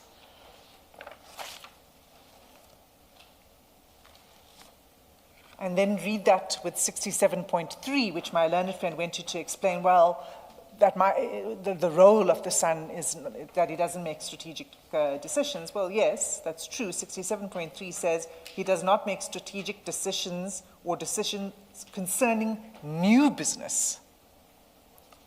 So we're not making any queries in relation to new business. We're making a query that falls smack bang in the middle of what Mr. Karim's son is responsible for, as articulated in paragraph 71. So those are our submissions on that particular topic. Now, I don't need to go there later on in my address. So, Chair, on the question of the redactions, we have no objection to that. On the question of the CCTV footage, what I'd like to say is that, and what I would like to make clear at the outset, is that the point of the evidence on Mr. Karim's movements is not put up to try to disprove a psychiatric diagnosis. It's not put up to... Chair, I must just interject. I apologize, it slipped out. This is now the second incident where slippage is occurring. It happened the last time as well. And I would ask through you, Chair, that the evidence leaders please pay extra special, careful attention to the choice of words, because of the exact reason we asked for an in-camera hearing. This is now the second occasion it's happened. Chair, may I apologize? It's in the course of speaking off the cuff. It should not happen. It simply should not. And as Mr. Premier says, this happened at the last hearing. Mr. Shaskalson did exactly the same thing. I'm aware. It should not happen. My profound apologies. It was entirely unintentional. Chair, may I just say, and I'm sorry to do this whilst my learned friend is now on her feet, but the fact that I've had to object has itself now drawn attention to something potentially. And so my client's rights are now really being prejudiced because, and I make no statement about Ms. Hassam, who is a consummate professional, and I fully accept it might have been an accidental slip. But even the fact that I've had to record the objection now elevates the issue and creates the very damage that we've tried to protect my client from. And I'm in an invidious position where I am where I am. And so I would ask, Chair, not that you can control the media or anybody else, but just to remind people about their responsibilities in what they say publicly regarding the impact that can have on the dignity and privacy rights of someone who's made an express claim for confidentiality to avoid this exact situation. And I'm sorry to interject my learned friend while she's on her feet, but I have to now place this on record as a matter of principle that we're heading into dangerous territory. Thank you, Mr. Prem. for now, let's leave it at the point that I have made, the admonition that I have made, and let Ms. Hassim continue. Thank you, Chair, and I do reiterate my apologies. It was entirely unintentional. It's difficult to take out from one's head all of the information we've been looking at and reading and dealing with over the last few days. What I wanted to say was that the point of putting up the evidence on the movements is not to disprove any diagnosis, not to use it to challenge the clinical findings of a treating doctor.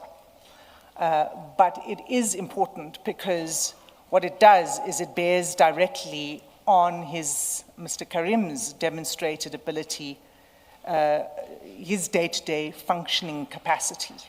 That's what the movements go to.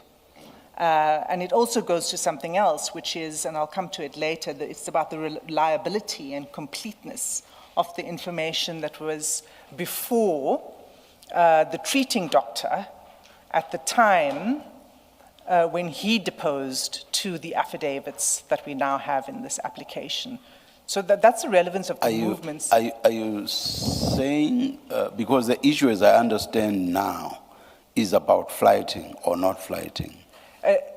That's right. So, are you saying you require flighting for purposes of what you've just explained? no, Chair, it was just a preliminary point to explain why we go here at all, that it's not simply for the purpose of showing that Mr. Karim was in fact in Durbanville on the 14th of July. It's not merely for that fact. It's more than that. But I can continue to make my submissions to the second point that I'm raising about day-to-day functioning without flighting the footage. And I will make that. That's exactly how I understand it. I do not see what stands in your way to make those submissions without flighting. I simply do not understand. But as you say, you've just said now, you are able to make those submissions. So I'm perfectly. Yes. I don't need to rely on the footage in order to make those submissions. Yeah. And because there's the admission by Mr. Karim through the deponent, his wife, that he was indeed in Durbanville and at this particular shopping center, that he went to Woolworths and this other place. I can't pronounce that name starting with a K, with many vowels in it. Kauai. So I'm going to talk about that evidence, but I don't need to flight the actual CCTV. Thank you. So that takes care of Mr. Prem's, one of Mr. Prem's 2 points. I think both, because we also have no objection to the redactions. All right, thank you, thank you. There was, what was the third thing? Oh yeah, there was the issue about the geolocations. Oh yes. I think in the context of the sensitivity of what we're dealing with, and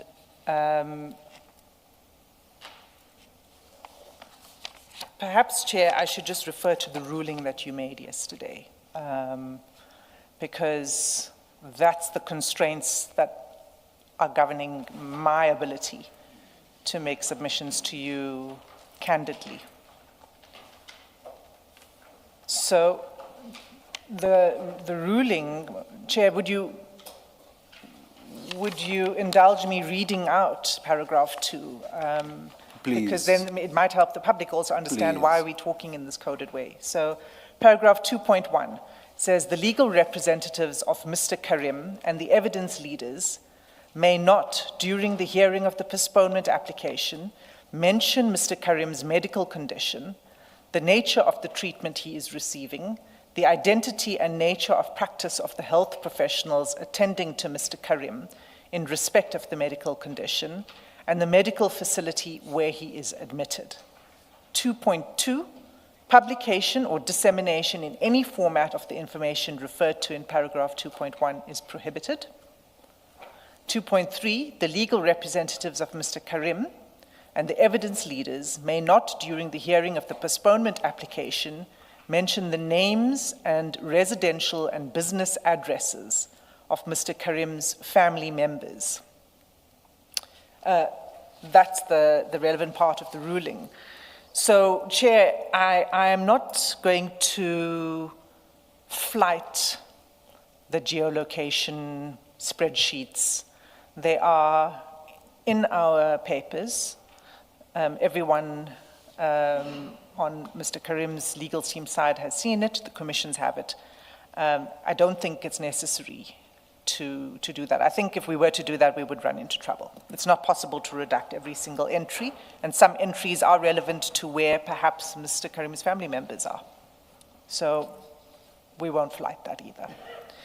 So, Chair, and then consistent with this ruling, what I propose to do is, and I'm going to try to stick to a script a little bit, because when we are in open debate, then mistakes happen. With your approval, I intend to refer to the two doctors as Dr. Initial and Dr. Initial, to distinguish between the two. Would that be acceptable to the chair? Why not use the first doctor and second doctor? Okay. Okay. And you can simply say, for example, the first doctor being the one with the substantial reports that we have in front of us. And Okay. I'm not even sure who the second doctor is. Could I say our doctor, Oh, our expert, and their doctor? Ah, good. Something like that. Okay. Thank you. All right. So I'll proceed in that fashion then.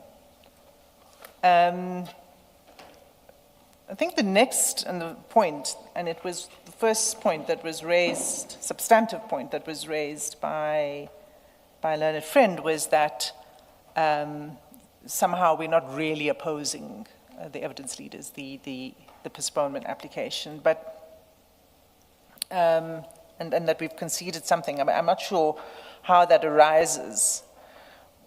The heart of our opposition as the evidence leaders is that the Commission should not grant a postponement without requiring an independent medical examination.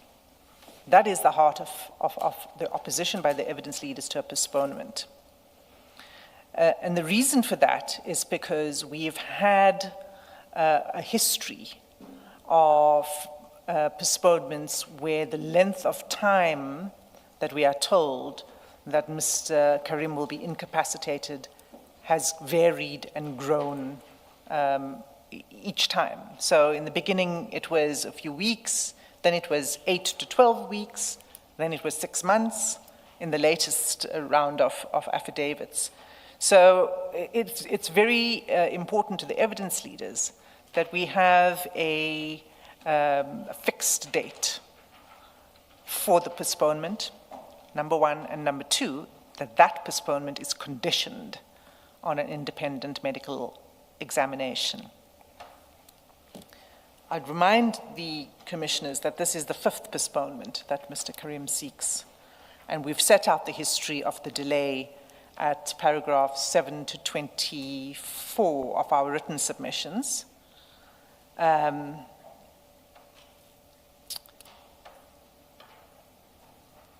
just going to turn to those submissions.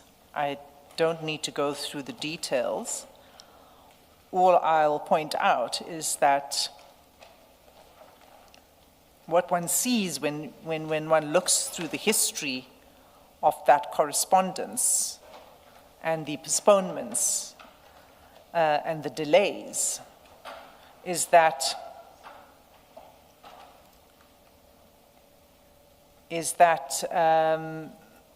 Mr. Karim's attorneys seem to believe that a postponement is available for the asking. One example of that is at page 67 of the correspondence bundle. If we could just look at page 67 of the correspondence bundle.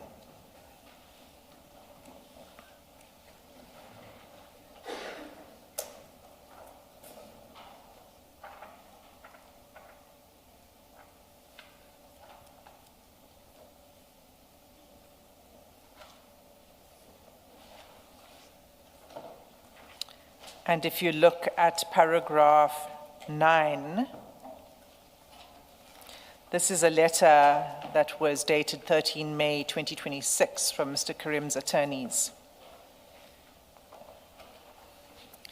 If you look at paragraph 9, it was again in an attempt to get a postponement of the next hearing. And all we are told in paragraph 9 is we confirm that that we have now received the further medical report. This report is highly personal. Suffice to state that our client has been laid off for at least 8 to 12 weeks, and that was all. No medical certificate or report or note or anything accompanied this. It required requests from the attorneys for the Commission to obtain the necessary medical report to underpin the postponement request that was made. So that's the history that we're dealing with here, which is why the evidence leaders feel so strongly that getting finality and a specific date is so critical. We then come to the latest. I'd rather go to the most recent history on the postponements. The last postponement was to 15 July. Up until that point, all of the postponements were granted, were permitted, on the understanding by the Commission and the evidence leaders that Mr. Karim was hospitalized and that his movement was restricted. That's what we were led to believe. It was only when there were the 2 whistleblower reports on the 14th of July that the issue of Mr. Karim's movements were put into question. The evidence leaders then obtained the CCTV footage to corroborate what we'd been told by the evidence, by the whistleblowers. Mr. Karim was then afforded the opportunity to bring a substantive application for the postponement. And in that application, an opportunity was provided to address the latest information regarding Mr. Karim's movements around the Cape. And this is addressed in 2 affidavits.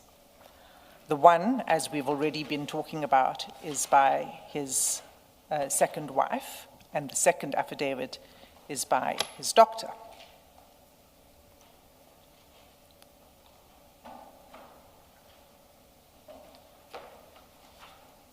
What we were told in those affidavits is important. Their accounts, and I'm not going to go into the detail, it's summarized at paragraphs 39 to 44 of Ms. Berger's answering affidavit. What we saw there was a particular picture that was painted by the 2 deponents, and particularly by Mr. Karim's doctor. That picture was one of restrictions on Mr. Karim's movements and interactions. We were informed that any leave from the hospital would be authorized for specific purposes, that there were passes that were subject to strict conditions, including searches, etc., including on the return of the 14 July excursion, which was said to have been a 4-hour chaperoned excursion that took place between 1:30 in the afternoon and 5 p.m. in the afternoon. That was the account that was provided by their doctor. It was supported by Mr. Karim's wife. Now, it's important, commissioners, to go to those affidavits. So let's look first at what Mr. Karim's wife says, and that's at paragraph 60 of the founding affidavit.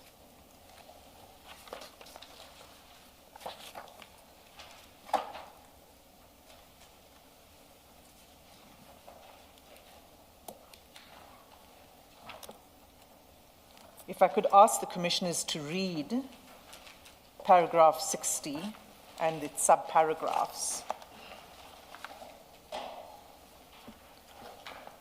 where the 14 July incident is explained.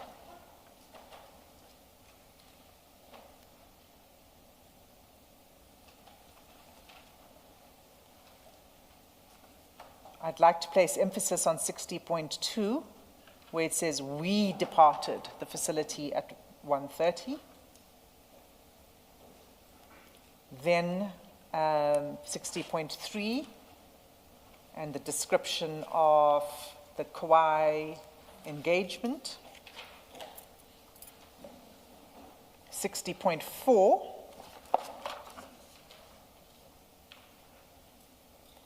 and 60.6, specifically where it says we returned to the facility by approximately 5. And then there was a consultation that they both, I've emphasized the word we in 60.6, attended. In paragraph 73 of the same affidavit,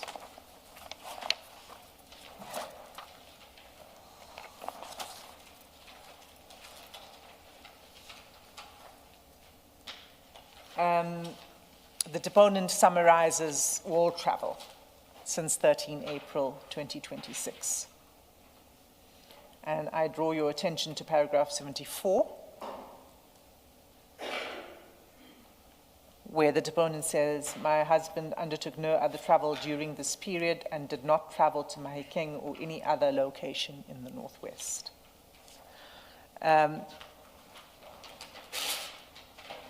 There's a second affidavit, which I'm going to come to, in which this is a different picture is painted. And what the deponent says later is that that trip to the Northwest took place during the week when Mr. Karim is with his first wife. And so, says the deponent, she did not know about the trip, and that's why she didn't say anything about it. What my submission on that is that that's implausible when we have regard to her own evidence that she communicates regularly with the first wife, and you'll see that at paragraph 15 of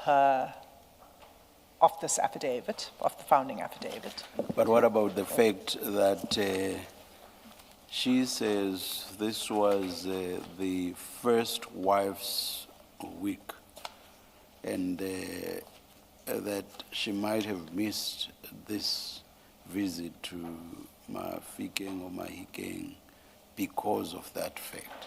Yes. I'm saying it's not plausible because they communicate regularly. She explains in paragraph 15 that they communicate, she and the first wife, including about... Does that mean every and anything? No. Of necessity? No, Chair. So let me then go to paragraph 15. It's because what they communicate about is Mr. Karim's well-being. Yes, yes. And his health. Yes. And updates on... But as I understand it, it was Mr. Karim who wanted to go there to see, yes. Was it his daughter, I think, to see yes. his I have no objection. His daughter. Yes. Now, so it wasn't as if I'll be with our husband in Mahikeng, but I'm concerned about his health because the travel might do this and that to him, in which event the first wife might have had to tell the second wife.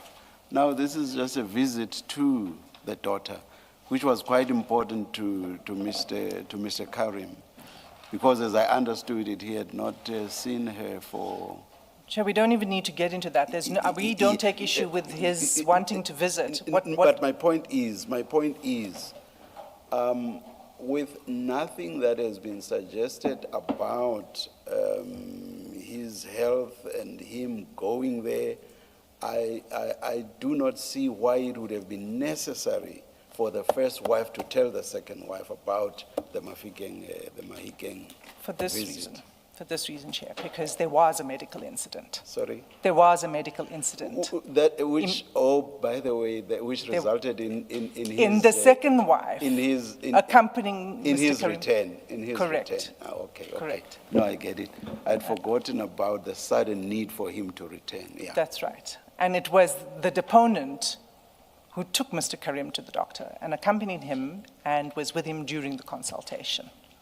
And so that's why I say. So your point is it's unlikely that the second wife would have forgotten about this incident. It was specific, Yes. I'll tell you why, Yes, because it wasn't a broad question, tell us about the movements. It was, a specific question was asked about movements to the northwest, because that was something that became contentious. No, I get the point.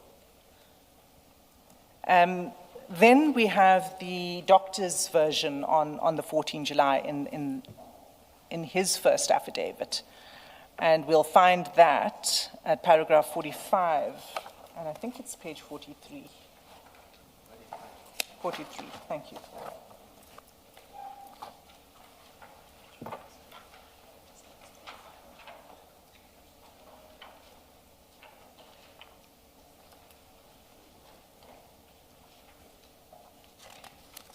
So in paragraph 45 is where the description of the 14 July incident is.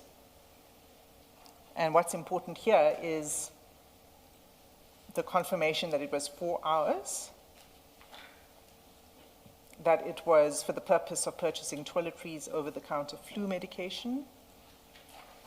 In 46, the doctor says, in terms, the facility's records reflect that he departed at approximately 1:30 and returned at approximately 5. He goes on to say he doesn't know anything further about the precise movements during the 4-hour period for which it was authorized. And then says, but in any event, these kind of excursions are not unusual. I'd also like to take the Commission to paragraph 39 of the affidavit of the doctor, because, and that's at page 41.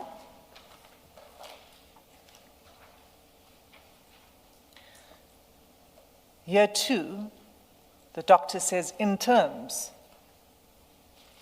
I deal next with the facility's leave regime, because I understand that an impression may exist that the facility is a place a patient may enter and leave at will.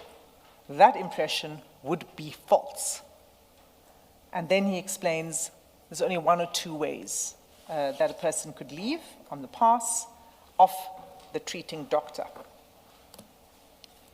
Or the only other way is if the person discharges himself.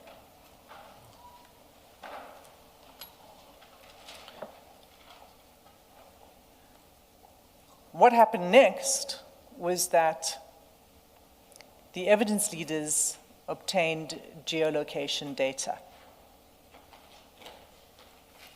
That's the data of Mr. Karim's cell phone that tracks the movements of the phone.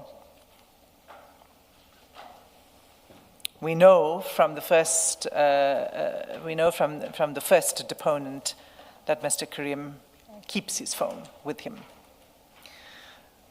We presented that information to Mr. Karim's legal representatives on the 17th of July.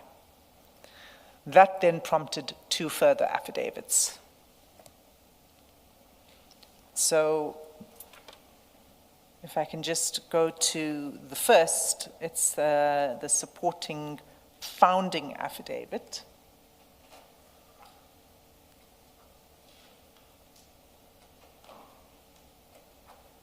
Sorry, it's not supporting, it's a supplementary founding.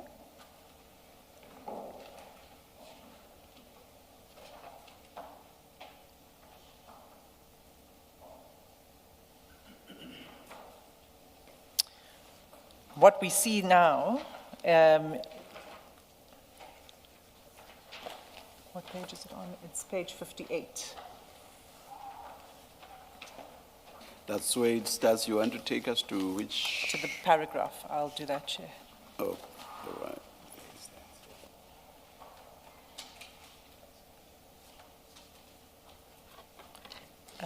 Just trying to find my own reference. Right, I've got it. It starts at paragraph 27.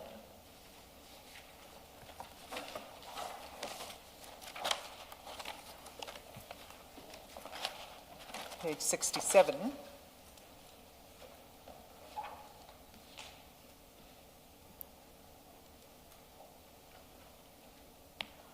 And that's where the account is amended. It's confirmed in paragraph 27 that Mr. Karim was at a shopping center, that he was at Woolworths, that he was at, she says he then purchased a meal from Kwai, finished his meal at Kwai, and thereafter obtained flu medication. He was supervised throughout by his security detail. And an important contrast here is that he did not buy a takeaway and go and eat in his car. He actually sat down, had a meal in Kwai, or whatever it's called. Yes. Yes, at Kwai, The owners will not be happy with me. I think they'll be very happy with the free advertisement that they're getting. But so, Chair, the discrepancies are, that's the one. The second is that if you look at page 68, paragraph 28.3, I'm not going to, I can't read it out. But is the second point you want to make the fact that this pass was not was it 4 hours, the shorter period mentioned? It was not for that, but Much longer period of time. Basically, I may be exaggerating if I say close to the entire day. It was 8 hours or upwards it was almost of 8 12 hours. 12. So, as confirmed by this deponent, who says when he arrived at where she was in the morning. I'm doing that. That is going straight to the number of hours to avoid reading. But Okay. I'm not even sure that that's what you wanted to read. No, that's the second point, which Yes, is that yes. the discrepancy in the time. The hours were much longer Yes, than what was. so it's two. It's the time of departure and then the time of return, which was about, And the fact that they did not depart together, which is what was in the first the affidavit. first one was the we that I'd emphasized. They did not depart together. And the second thing is that they did not consult together either with the doctor upon return. And then the final thing is that consultation took place much later at night than just after 5 o'clock. The deponent also corrects the facts on the travel on the 9th and 10th June to the northwest. And what, yes, those really are the main things that I wanted to make clear from the first deponent's affidavit. The final thing I'll say is that she does also confirm, and that's at paragraph 20 of her affidavit, and this is important given the replying affidavit that came later last night.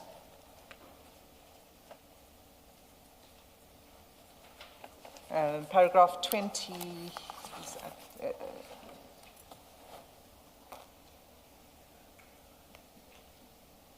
yes, page 65, where the deponent confirms in the middle of the paragraph, I am unable to identify every such occasion, and that is travel and leave excursions from the facility. Subject to this qualification, she says, I accept that the geolocation data generally reflects my husband's movements. I do not dispute the accuracy of the data or seek to explain it away.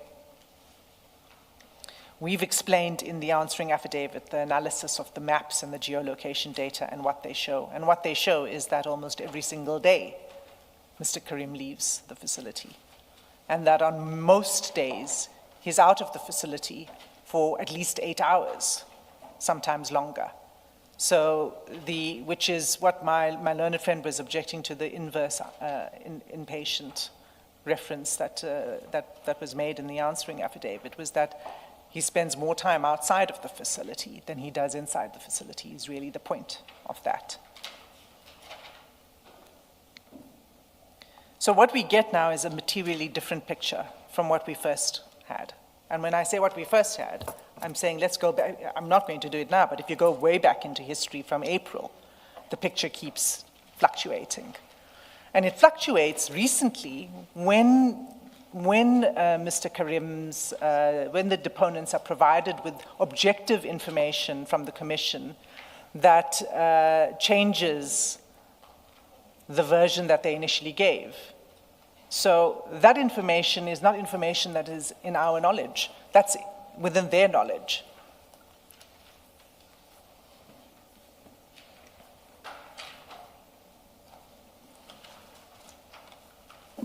Please continue.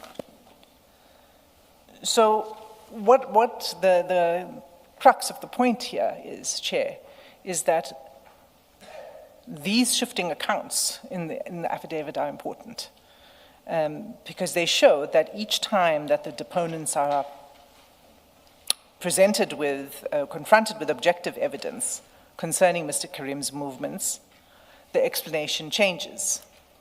Second, and this is important because of the ruling that we seek from the Commission, it underscores why an independent medical opinion is now imperative. And without impugning their doctor's integrity or professionalism, it's apparent that he has not been placed in full possession of the facts concerning Mr. Karim's comings and goings from the facility. So his own medical assessment and the report that was furnished to the Commission appears to have been based on a flawed factual foundation. So that's another reason we say that the independent medical opinion is required.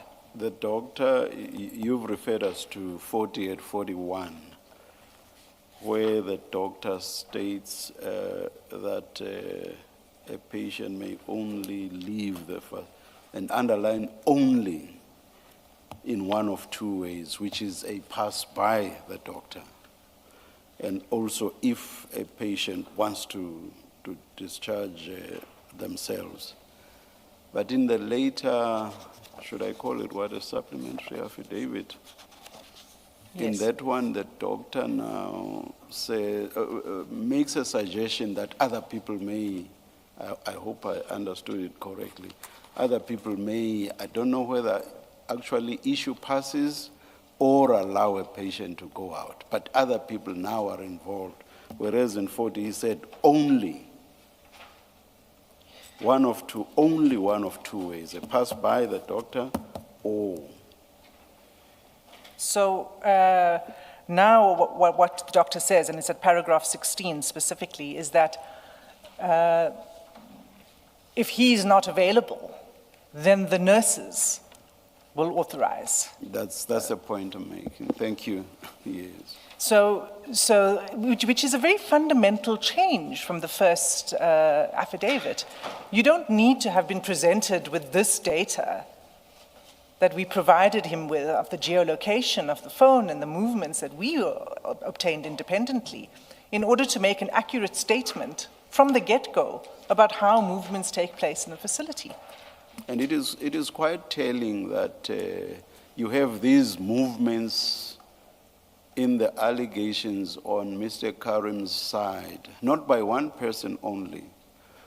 The second wife also moves or changes her allegations once confronted by facts that contradict what she says. And unfortunately, this is happening with a doctor as well. A patient may lawfully leave the facility in only one of two ways. But later, once we have the geolocation and the times when Mr. Karim would be out of the facility, and suggestions of much, much longer times than what we were made to, or given to understand, the doctor as well, just like the first wife, moves and changes, and now tells us about the possibility of nurses also issuing passes. So we didn't ask for the specific question of passes to be addressed in the founding affidavit. That was done of the doctor's own volition. So if the doctor is providing an account of how the system works, why was that not part of the account in the first place? Why did it come up only when presented with different evidence? The second thing is that, that's why I read it out earlier and said he said so in terms that the facility records will show entry and exit. That changes in the second affidavit. And you'll find that at paragraph 18 of the supplementary affidavit. That's at page? Page 84, I'm told.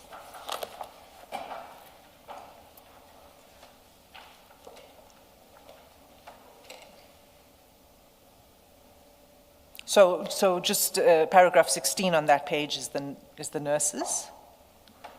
And then paragraph 18 is where the doctor explains that, in fact, what he said wasn't correct because the facility protocol is not followed, that, in fact, the practice of keeping records is that it's just not honored, that there aren't any records. The doctor also tells us that he himself doesn't keep records. He doesn't keep his own notes of when he issues or authorizes pass-outs. But he only tells us that in the second affidavit.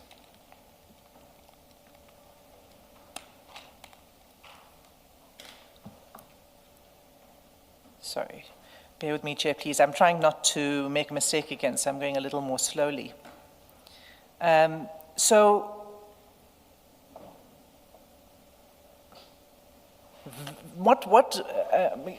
most charitable interpretation of the doctor, he is relying on what Mr. Karim tells him about his movements.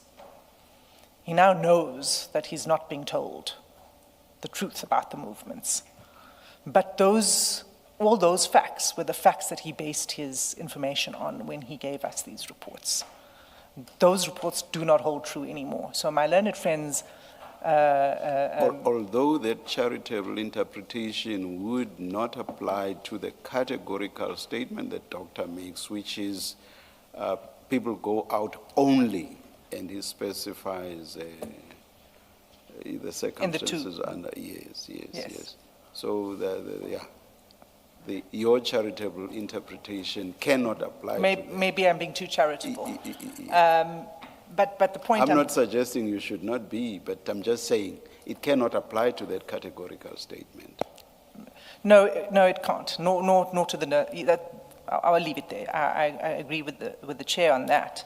My submissions are more to what it means then for the opinion that he expresses, in which he says to the Commission, this is the difficulty and again, what I wished to say at the outset was that the point of it is not to challenge the diagnosis.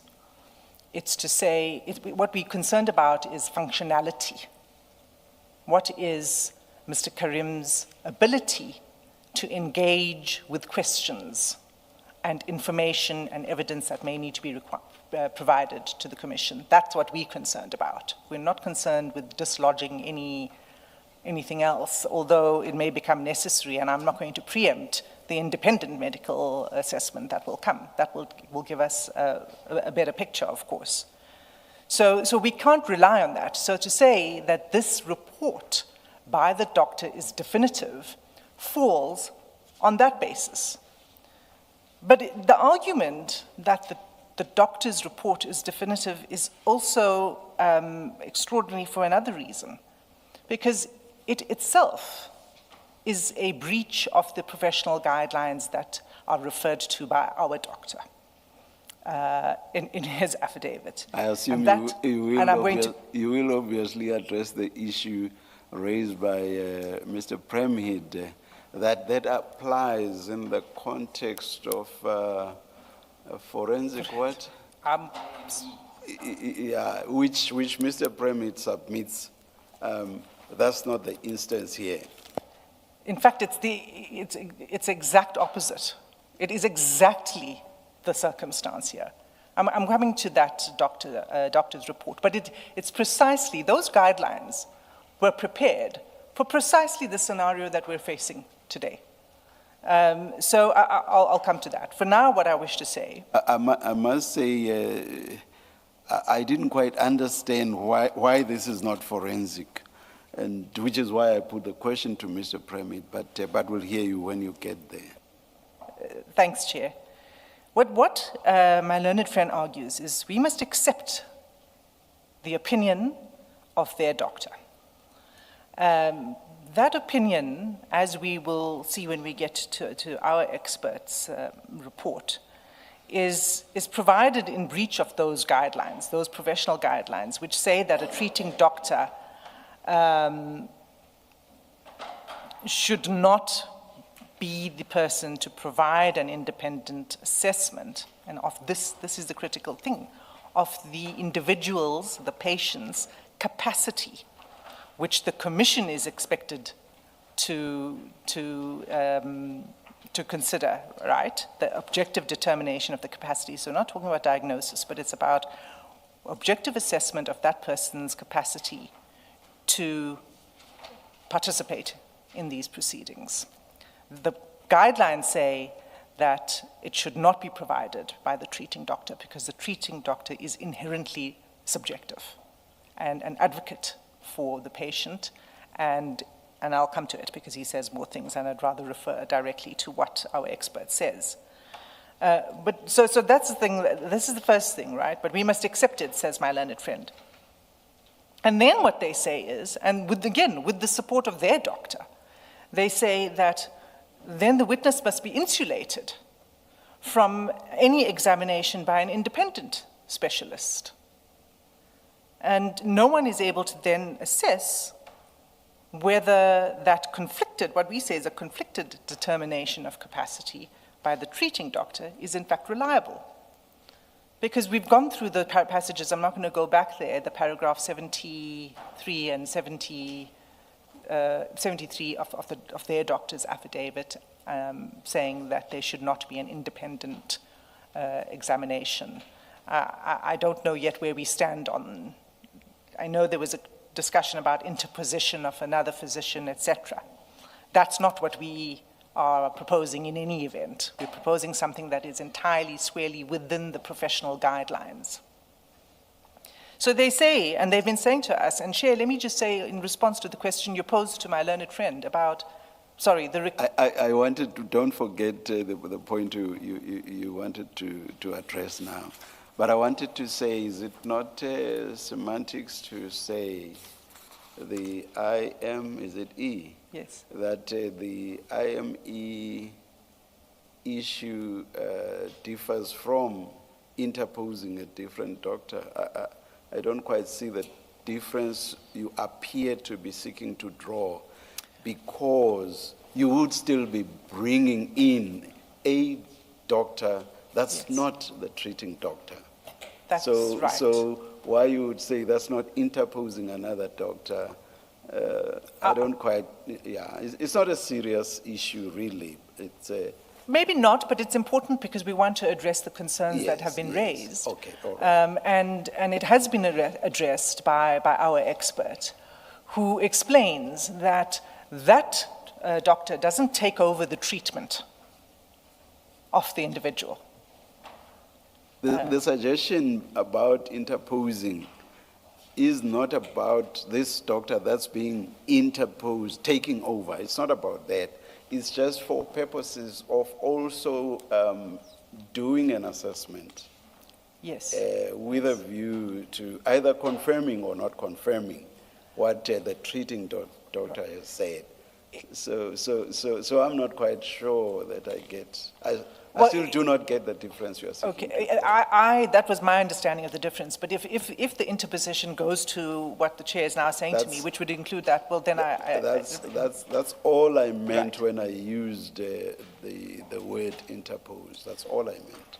Well, what the guidelines say is that it's not only permissible, it is required, that there is an interposition then, in the sense that there's an independent assessment that's testing for a particular outcome, and that's why it's forensic. So Back there's- to your point then, the point you wanted to make. I hope you have not forgotten it. Well, Chair, oh, yes. Chair, you posed a question to my learned friend about the lack of a response to the evidence leader's request for an independent examination, and we've set it out in the answering affidavit. There was a correspondence from I think, May, if not earlier, in which that was requested. And don't forget that that correspondence was preceded by an undertaking by Mr. Karim sitting in that witness box. So there's that, and then the correspondence. And then the correspondence, which went unanswered on that point. We did get answers to other parts of our correspondence, but not to this. It's in our answering affidavit. This history is set out. Until we pressed for an answer on whether they would agree to an independent medical examination. It culminated in the hearing that took place, I think, on the 25th of June, which was the debate that you were having with Mr. Premid about what exactly was said in that hearing. And I think on that score, I'd rather just go back to the transcript and have a look at it. Our understanding was that there was an objection to an independent medical assessment. And it was quite plain in our understanding, but we can go back to the transcript and have a look at that. May I request both counsel to furnish us, say not later than the end of day tomorrow with the relevant part of the transcript? Certainly, Chair. Thank you. So what we're told is, accept our guy, accept what his say so. No, you can't have an independent assessment. And then it gets even more absurd, because the next claim is that no one is able to assess, the treating doctor's determination is unanswered. As we heard, well, it's unanswered, it's unchallenged. And so it must be accepted. So it's a circular reasoning in which... It's exactly for that reason that I said it cannot lie in Mr. Karim's mouth to say this is unanswered. Yes. Not in the face of what I understand to have gone on, but as I said, I accept that my recollection may be inaccurate. Well, let me say this. I've not heard, and we know because apparently there was a need for an instruction, so there was never a response to that at least from my learned friend's perspective, there was never a positive response to this, which is yes or no. So why not? That's the question. After so many requests, the stonewalling is no independent medical assessment, and then it's triumphantly, but you see, our doctor's unchallenged, and therefore you have to, and you, the commission, must be now bound by that doctor's assessment.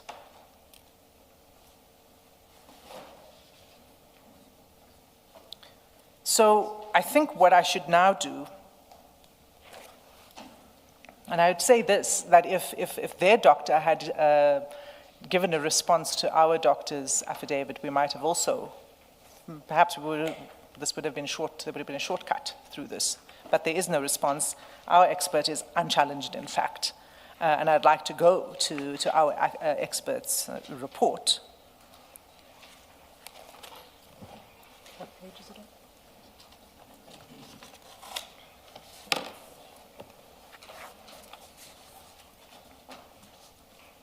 Page 125 is And where the please- report Please itself. be careful what you read. So I'm going to go very slowly. And I think what I will do is just refer the commissioners and my learned friend to paragraphs of the report and try to deal with it in that way. But what I want to begin with saying is that this expert has attached his CV. He is the former chair of the professional association that regulates the very field in which their doctor practices. He's extremely experienced, and he is the co-author of the guidelines that he refers to in this report.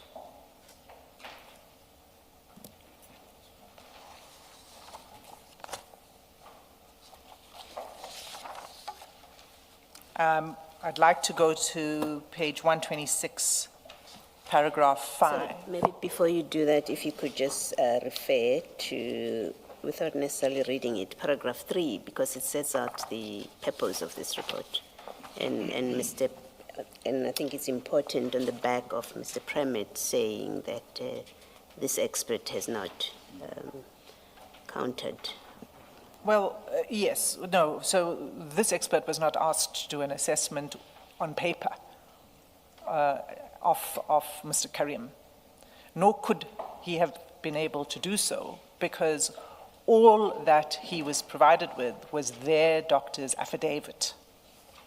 And their doctor, which is something that I should actually point out because it does go to the reliability of that report, doesn't set out the details of things like the treatment protocol, etc. And I don't want to say too much more about that, but there isn't that kind of detail in any event. So it wouldn't have even been possible for our expert to give a meaningful opinion based on that affidavit, which wasn't setting out the full details of the condition. So what he was asked to do instead was to comment on whether the objection, on whether it is clinically appropriate not to have an independent medical examination. That's what he was asked to comment on, and specifically to comment on the objections that were made by their doctor about the interposition or whatever the interposition is defined as. So there was no request for it, Commissioner Baloy. And he would not have been able to do it even if he was requested because of the lack of information. And so what he does at paragraph 5 is consider the affidavit and the objections. And in paragraph 7, you'll see that he respectfully disagrees.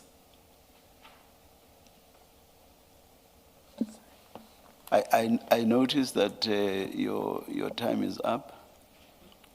My goodness. Chair, I now was- have to claim equality of arms. Sorry, by how much did you overrun, Mr. Premier? 51 minutes. No. I'm not talking. I'm not talking. Remember, right at the end, after Mr. Premier had said he was done. I'm referring to that stage, not when we then engaged him after he had said he was done. So the overrun relates to before that lengthy. It was 3 minutes or something like that. The Okay, I have a additional different 50 minutes recollection. comes from the panel's engagement with me. I'm not even counting. Agreed. that. I'm So not even equality of counting arms is 3 minutes, they're not 51. that. Miss, how much longer do you want to be? Let me... Considering fairness to Mr. Premier, I may have to increase the 15-minute reply, time for reply. A very charitable approach, Chair. But how I'm much indebted. But how much do you? what I'll try to do is spend less time on the legal principles. They're set out very clearly, I think. in the heads. So- Take that as read. Okay. Take those as read. So yeah. may I have 10 minutes, Chair? All right, 10 minutes then. And if I can do it in less time, I will.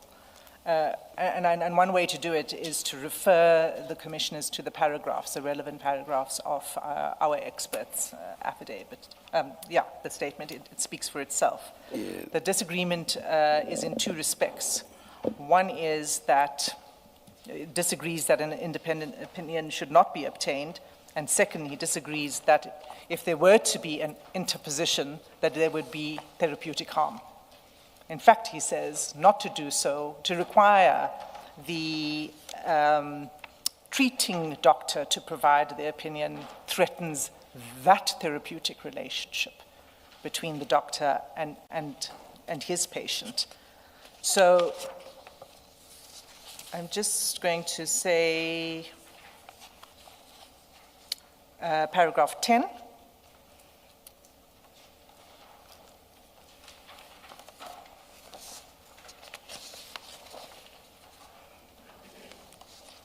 At page 127. Page 127, if the commissioners could just read paragraph 10.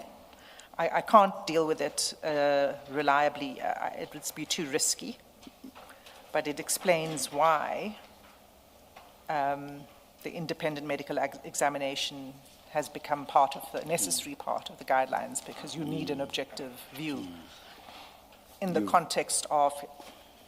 Okay, you've made the point that it deals with why. We'll just focus our minds on that. Yes. You don't need to go through it. And specifically, just one sentence, these challenges, I'm not going to say what the why are the challenges, but these challenges, if you read in the middle of the paragraph, may hamper the goal of insurers and the courts making sound decisions. All right. And then I recommend paragraph 11 at page 128.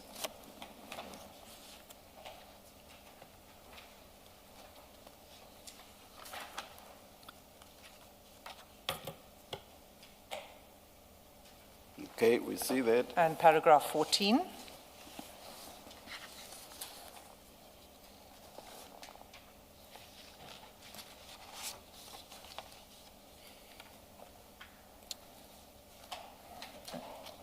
And then finally, paragraph 19, the conclusion.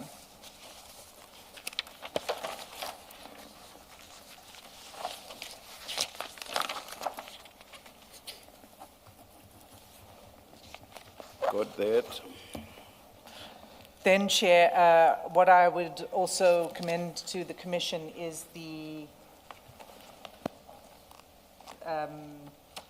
actual publication, which is attached to the report. I'm not going to go there. It's a minefield. There are just bombs all over it, and I don't want to make another mistake, but it's an important report. What I want to say about that report, it's published in the journal of the field, is that it's authored by several highly regarded experts in the field, and it's I saw reference to it saying international, am I mistaken? Or am I thinking about anything? I did not see peer-reviewed.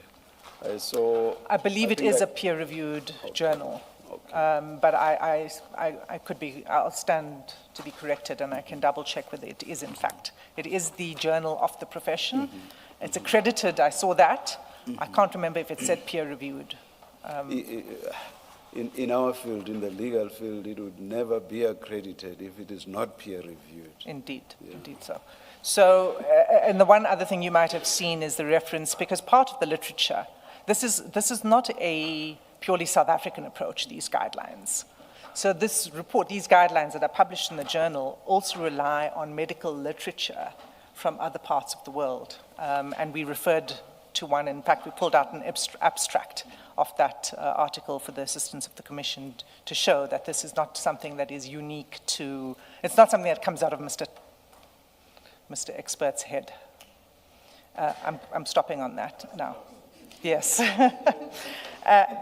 All that remains then for me, all that remains then, this is the most harrowing submissions I've ever had to make given the constraints of the ruling. And so I'm going to now draw to a close very quickly, because all that remains for me to say is that we've set out the authorities. The closest analog is the Kwelane judgment by the Constitutional Court. It's in our heads of argument. That judgment also cites very established principles on postponement, which requirements of postponement applications, which I've no doubt the commissioners can recite in their sleep. But importantly, what it says is that if there's a request for a second opinion and an independent medical opinion, that should be permitted. And the foreign authorities support the same, and then of course Michael versus Linksfield and so on, that a commission and a tribunal and a court are not bound by an expert opinion. The foreign authorities are useful because they are in a similar field as to the condition with which we are dealing with here, and it explains what the standard is for sufficiency of evidence, and importantly, independent expert evidence on the issue. And so I commend to the Commission those judgments. And I I wanted to clarify your expert's report, because you refer to it in the evidence leader's affidavit. You say there's no reply to what you refer to. There's no reply to our expert. Yes. That's correct. Yeah, I mean, other than what we've heard from Mr. Premid, I mean, their doctor, their expert, hasn't challenged the affidavit.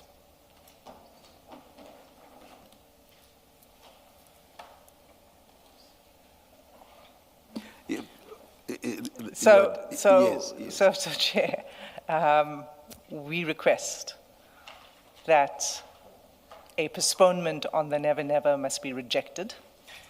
We request that the 14th of August be fixed as a date for Mr. Karim to appear, and that in the intervening period, that there is an appointment of an independent medical examiner who will provide a report, and that might affect then the date of the 14th of August, but at least it will be on the basis of an independent expert. Thank you, Chair. Thank you, Ms. Sim. Can we take a short adjournment? I won't indicate a time. We'll indicate when we are ready. Let's adjourn.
Mr. Premier, 20 minutes? Chair, very generous. Thank you. Chair, can I start where Ms. Hassam ended, that there's apparently been no reply to the Commission's experts' report? You'll find that reply at paragraph 16 of the replying affidavit, at pages 334 to 335, which I'm not going to read for obvious reasons, except to please point your specific attention to what is said at paragraph 335, on page 335 at paragraph 17 and paragraph 18. Because with all due respect, several inaccuracies have been raised about the quality of the affidavits and the reports presented by the treating doctor. And even though my learned friend says that the Commission is not impugning the treating doctor, in effect, that's exactly what they're doing, both his bona fides and his clinical expertise. And in the affidavit that is filed and those paragraphs and pages I referred you to, and that it's confirmed by the doctor himself, that's the full answer. In fact, what our doctor says in response to their doctor, if I can use that phraseology, is that it actually confirms our doctor's position, which is if there's going to be any such interposition, that our doctor has to be involved in that process. And in fact, if we read their doctor's report, their doctor says exactly the same thing in terms. If I'm not mistaken, at paginated page 129 and paginated page 130, this is of their doctor's report, he actually says the following: the Commission should even advise the independent doctor that the treating doctor is the treating doctor, wishes to be engaged by the independent doctor, and he goes on to say, in my experience, I have done something similar. He goes on to say at page 130, it is my opinion that the engagement between the independent doctor and the treating doctor should occur before the interview by the treating doctor, the independent doctor, so that the independent doctor understands the treatment plan, etc. So the point is, and why, and this chair goes to that IME forensic distinction, is to say the kind of exercise that the Commission's doctor is speaking to is a different exercise to be performed by an independent clinician. Our doctor has never pretended once to be performing an independent medical assessment inquiry. He is the treating doctor, and he's giving his clinical opinions. And this report does not dislodge that. All it says is that if there's going to be the subsequent process, this is how it must be, it must occur. And whilst I'm there, in response to this question about the instructions and why was it never responded to voluntarily or not voluntarily, when Chair and the Commissioners read the correspondence bundle, you'll read the correspondence bundle at page 123, going on to page 124.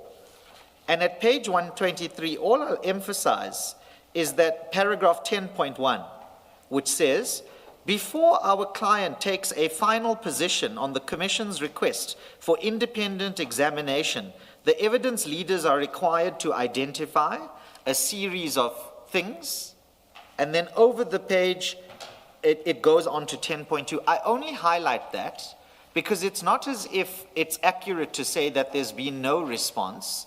Consistent, Chair, with the debate that we've had before, can it be voluntary? Can it be compulsory? Do you have a power to even order a voluntary one? Those are what those questions are directed to. And with all due respect to the Commission and the evidence leaders, there hasn't been a response to that. So never mind what I put on the record earlier regarding the medical incident of my client when an instruction was to be taken. It's actually the evidence leaders who haven't responded materially to those questions, which my client expressly says through his attorneys will allow us to take a final position on this question of the medical examination. Because of course, Chair, if there are insufficient answers to those questions, particularly the question at 10.2 in bold, which is on page 124, statutory authority, it doesn't matter whether it's voluntary or compelled. If you don't have the power, you don't have the power. That's an ultra vires question, admin law 101. So on the question of whether there's this medical exam or not, that's the fullness of the answer. That's exactly the level at which you and I engaged the virus Correct. question. Is there a power? Correct. And in a sense, once that issue is raised, you have no power. That would supersede or not the conditionalities at page 123. Correct. It would. But the point that I would make in that regard is that if the Commission believes it has the power, then it must exercise its power and do so. But we can't be caught in an endless loop where the question is asked, where's your power? There's no direct answer, and then you get accused of not answering the question or giving a position where knowing the source of the power is a fundamental issue that requires clarification. And obviously, if the Commission decides it has the power and makes such a directive, and there's a challenge to be raised to that power and the exercise of the power, then the challenge will be raised. But it's all this indirect inferential reasoning rather than directly dealing with the issues that I'm raising here in the context of what I've just flagged with you, Chair. That takes care of a few of my submissions. Let me move on to the next few. What my learned friend said at the beginning of her address is that it's an extraordinary claim that we've made that our client is unable to give the information that was sought as far back as March. Now, I'm not going to argue the point. I'm just going to direct your attention to medical opinion, which has not been contradicted. The first of that medical opinion you'll find at page 37 of the record, paragraph 26.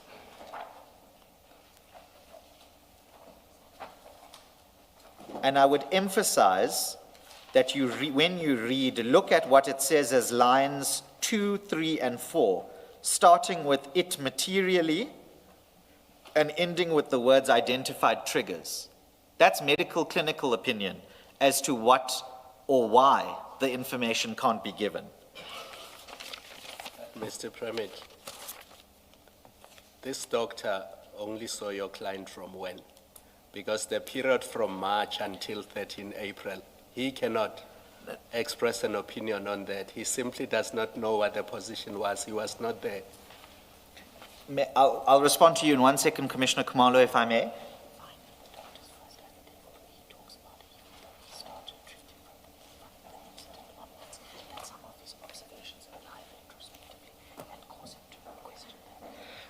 Commissioner Kumalo, I've asked Ms. Matlingwane to find a particular reference for me that answers your question, because my understanding of the doctor's position is that the phenomenon the doctor observed, diagnosed, and treated after he came on board as the treating doctor suggests that actually the condition could have arisen and materially impacted Mr. Karim even prior to when it was diagnosed and treated thereafter.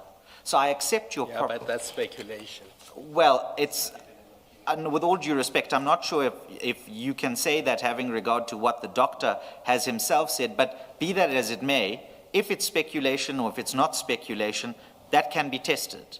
And the point of the matter is the doctor's view is that what I've observed from the incident when I came on board onwards suggests to me a long-term medical issue which may have impacted things before. I can't take it further than that. So I gave you the first reference to page 37, paragraph 26. The other reference I'll give you is on page 96 at paragraph 51. And I would ask you to start reading from about midway in that paragraph. In the 8th line, when it starts with the word when. And I would ask you to read after that next sentence in the 9th line that starts in a state of blank. And then it goes on to speak what a consequence of his giving information in those situation might result insofar as accuracy, reliability, recall, or anything else is concerned. At what line do you stop? Oh, I Below when? Below the line starting when? At No, which no, line do I'm you saying stop? the entire paragraph, but I Oh. was emphasizing Oh, those okay. particular portions, the one starting when, Okay. the one starting in a state of blank, Okay. and then the next one that starts with any information. The last reference, or second last reference I'll give you, is at paginated pages 48 and 49. I think we've been here already, we've gone through these paragraphs. I'll just give you the places where I would like your attention, please. Just look at what is said in paragraph 65 at the end of paginated page 48 that starts with, I had raised this concern.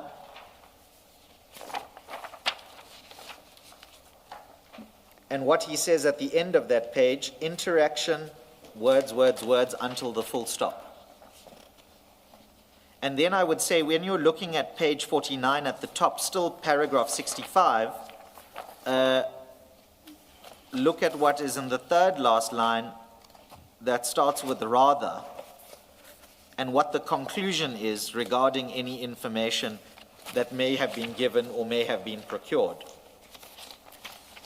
Whilst you're at page 48, 49, please also look at paragraph 63,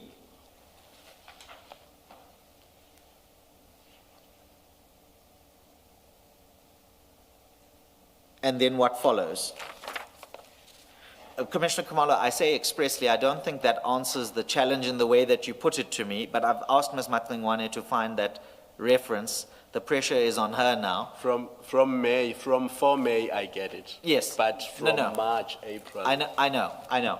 But what he does not say, importantly, is that the phenomenon only started on 4 May onwards, because it's an ongoing phenomenon that he's treating. But I take the point, and that's the response to you. You've already heard me on, are we impugning the doctor or aren't we impugning the doctor? May I just say this? This doctor has made himself available to the Commission in numerous instances. And the peculiarity of what we're dealing with here is, if you took one step back from listening to my learned friend's submissions and my submissions about who's expert and whose expert is correct, or whose one's medical opinion is of greater validity, you would almost be in a situation where we were in a trial where you were cross-examining two experts and running two experts' evidence against each other. As in expert against expert, not even expert against expert in respect of Mr. Karim himself. The only reason I point to that is that if that's the Commission's real concern, then the elephant in the room is they think that the doctor is a liar, and they have the weaponry available to them to test whether he's a liar. And all these inaccuracies, whether they're of a material kind or not a material kind, I see Chair is getting ready, maybe I should stop. Please, you overdo this thing of reading what a person does. I mean, should I not lean over? Should I not place my hand on my file? Please, Mr. Premier.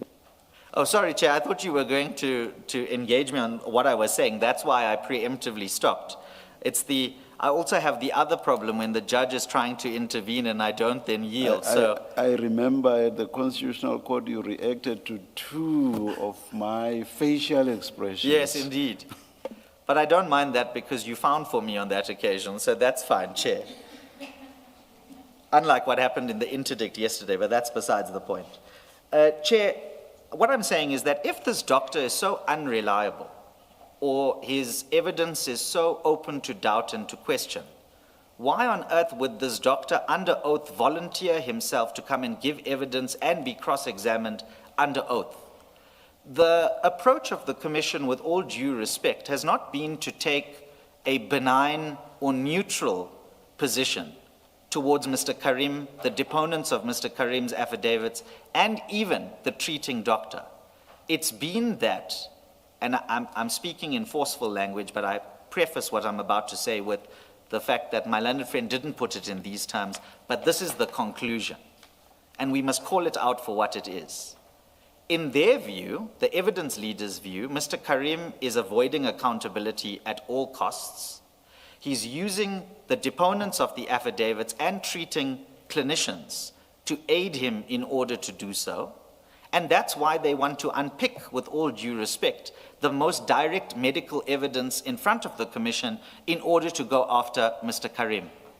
But the one thing they haven't done is they haven't called the doctor to be cross-examined by them, and he's volunteered himself to do so.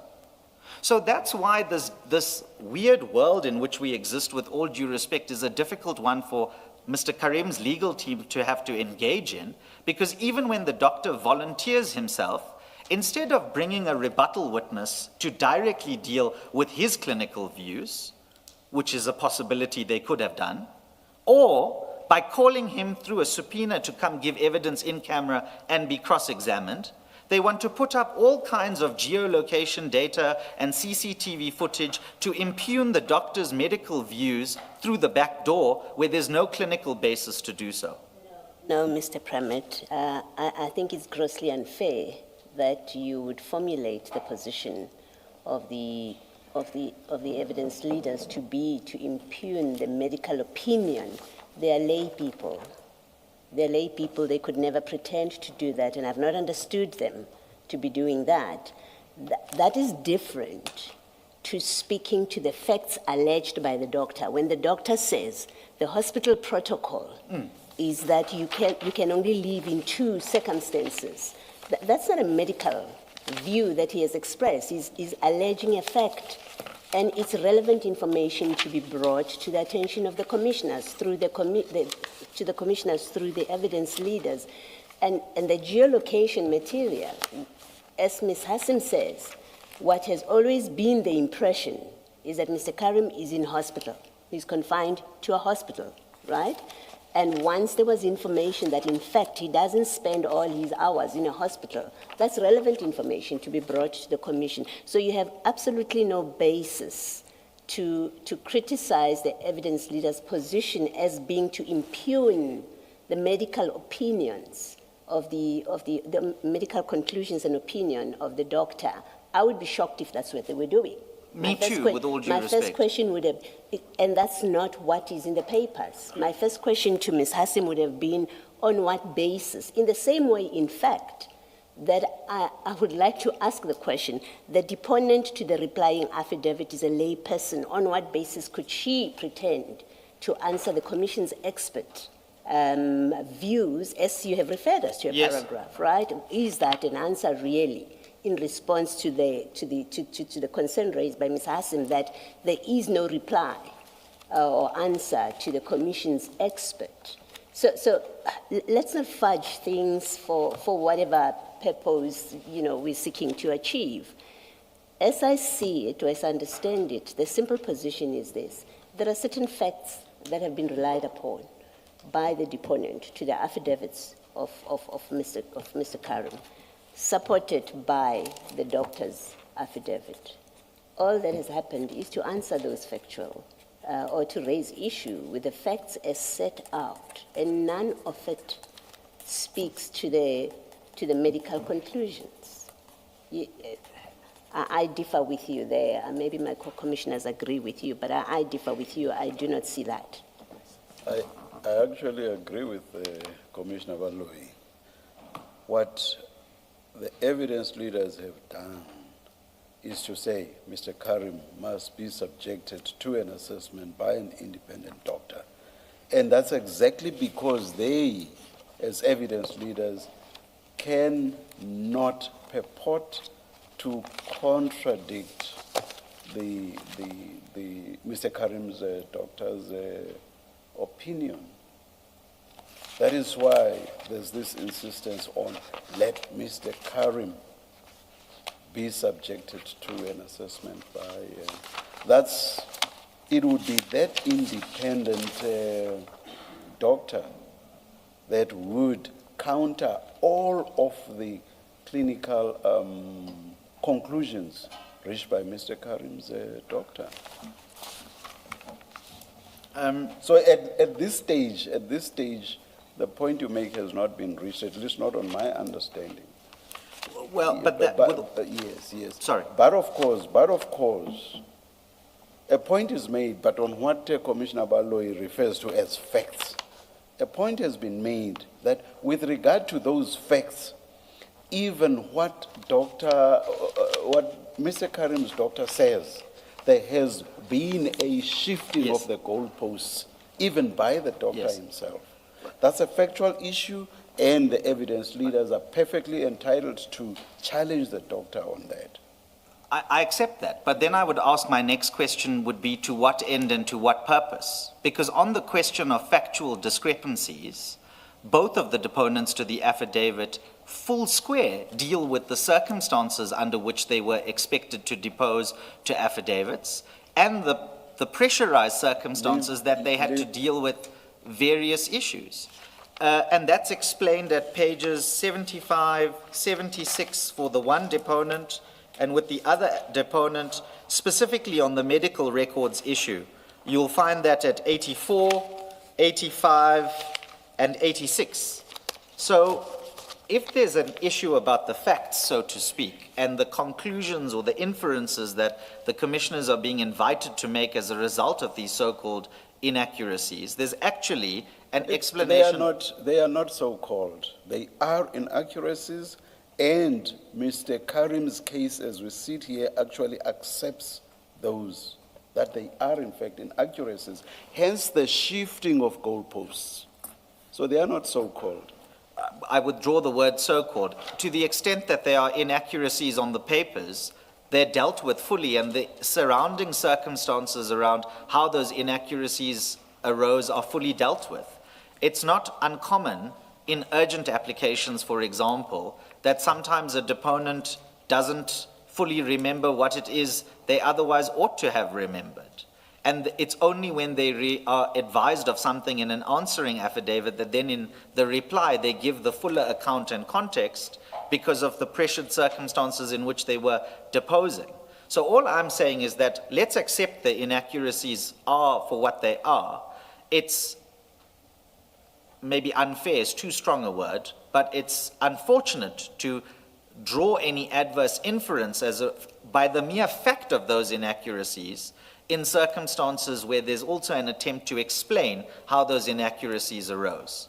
But to the extent then those inaccuracies relate to movement and what can be said about Mr. Karim's medical condition as a consequence of the facts of that movement, it's not a purely factual inquiry, because what the doctor says in terms at paginated page 44 of the papers, at paragraphs 49 and 50, is he says that the danger in analyzing the facts of those movements would potentially lead you to draw an inaccurate clinical conclusion, because the fact of those movements is not necessarily antithetical to the treatment he's receiving.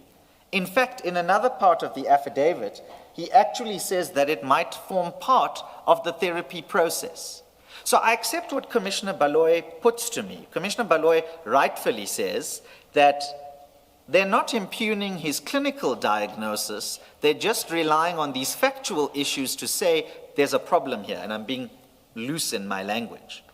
And so let's accept that there's a problem here, and then say what's the clinical opinion in respect of that so-called problem that's on the papers in front of you and not challenged. And that's what the doctor warns the commissioners, from drawing an inappropriate conclusion on, that those mere facts are elevated to considerations that impugn, or not even impugn, that open to doubt the clinical diagnosis, even if that's not the direct intention of disputing those facts. And what the doctor's evidence is regarding those facts is that they are what they are, and they might be what they might be. But you can't draw in, based purely on those facts, you must be very careful in what conclusion you draw, and I'll put it no higher than that. So I think that's where Commissioner Baloy, I was dealing more with the conclusion and the conclusions to be drawn from those facts, whereas I think, Commissioner Baloy, you were focusing on those facts themselves, and I hope I've attempted to answer you in both respects why there's a danger in the exercise that we were just going through. Yes. Oh. I thought Ms. Matlingwane had something for me. She doesn't. So that's on the issue of are we impugning or are we not impugning, and to what extent are we impugning? Just, Commissioner Baloy, one thing that you raised, which is correct, the deponent is a layperson. What business does she have engaging with the report? If I'm not mistaken, there has or should have been a signed confirmatory affidavit from the treating doctor in respect of the content of the replying affidavit. And even if it doesn't say it in terms, I consulted with the doctor on X, Y, and Z, and he tells me, here's the response. I would ask, in a generous reading of that replying affidavit and the fact that it's confirmed by the doctor, that the so-called medical responses are medical responses from a non-medical person, but confirmed by the medical person themselves. It's not just the deponent offering her own opinion or thoughts influenced by the legal team or anybody else. So that, Commissioner Baloy, I hope is a satisfactory response on those particular issues. Chair, I think I've dealt with everything that I need to. Might I just take an instruction, please?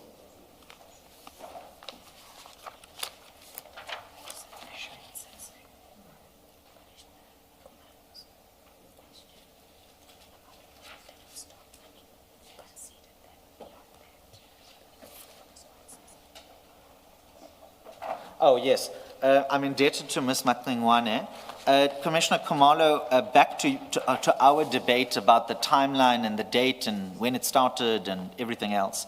The reference I had in mind starts on paginated page 36. It's the heading you'll see there under paragraph 18.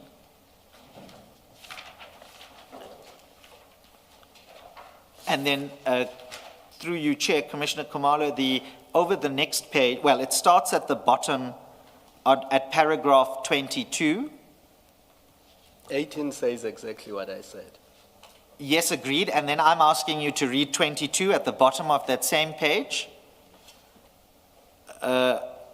particularly where it says health conditions appear to predate the commission. It then talks about his history. And over the page on page 37, I would say that I would draw your attention to the last line, starting 3 lines from the bottom on page 37, paragraph 22.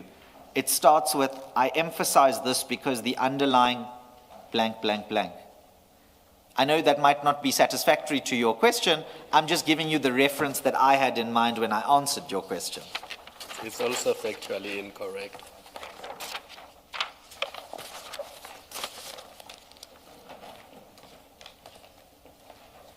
Thank you, Chair. I'm indebted. Thank you, Mr. Premier. Chair, may I ask a clarity, please, before we break up? In passing, you said that we must give by the close of business tomorrow the transcripts. Just on your and my debate the last time on the power issue. Yes. Or lack of power, as you Yes. argued. Yeah. Yes. Yeah. Is Just it all on right that, if... Because, in the context of you talking about there having been no resistance, as I understood you, by Mr. Karim, to the possibility of voluntarily agreeing to an assessment. That's the context. Yes, yes. Is it okay if we mark the transcript? Yes, Okay. please. Yeah. Thank you. Thank you to both counsel. Obviously, we can't make a ruling now, and I'm loath to give a deadline by which a ruling will be made. Let me just say, a ruling will be made on a date that will be announced by writing to Mr. Karim's attorneys and also being publicized in the manner in which our spokesperson ordinarily does. We continue on Monday, 9:30? 9:30 on Monday, yes, Chair. Yes. Let's adjourn and resume at 9:30 on Monday.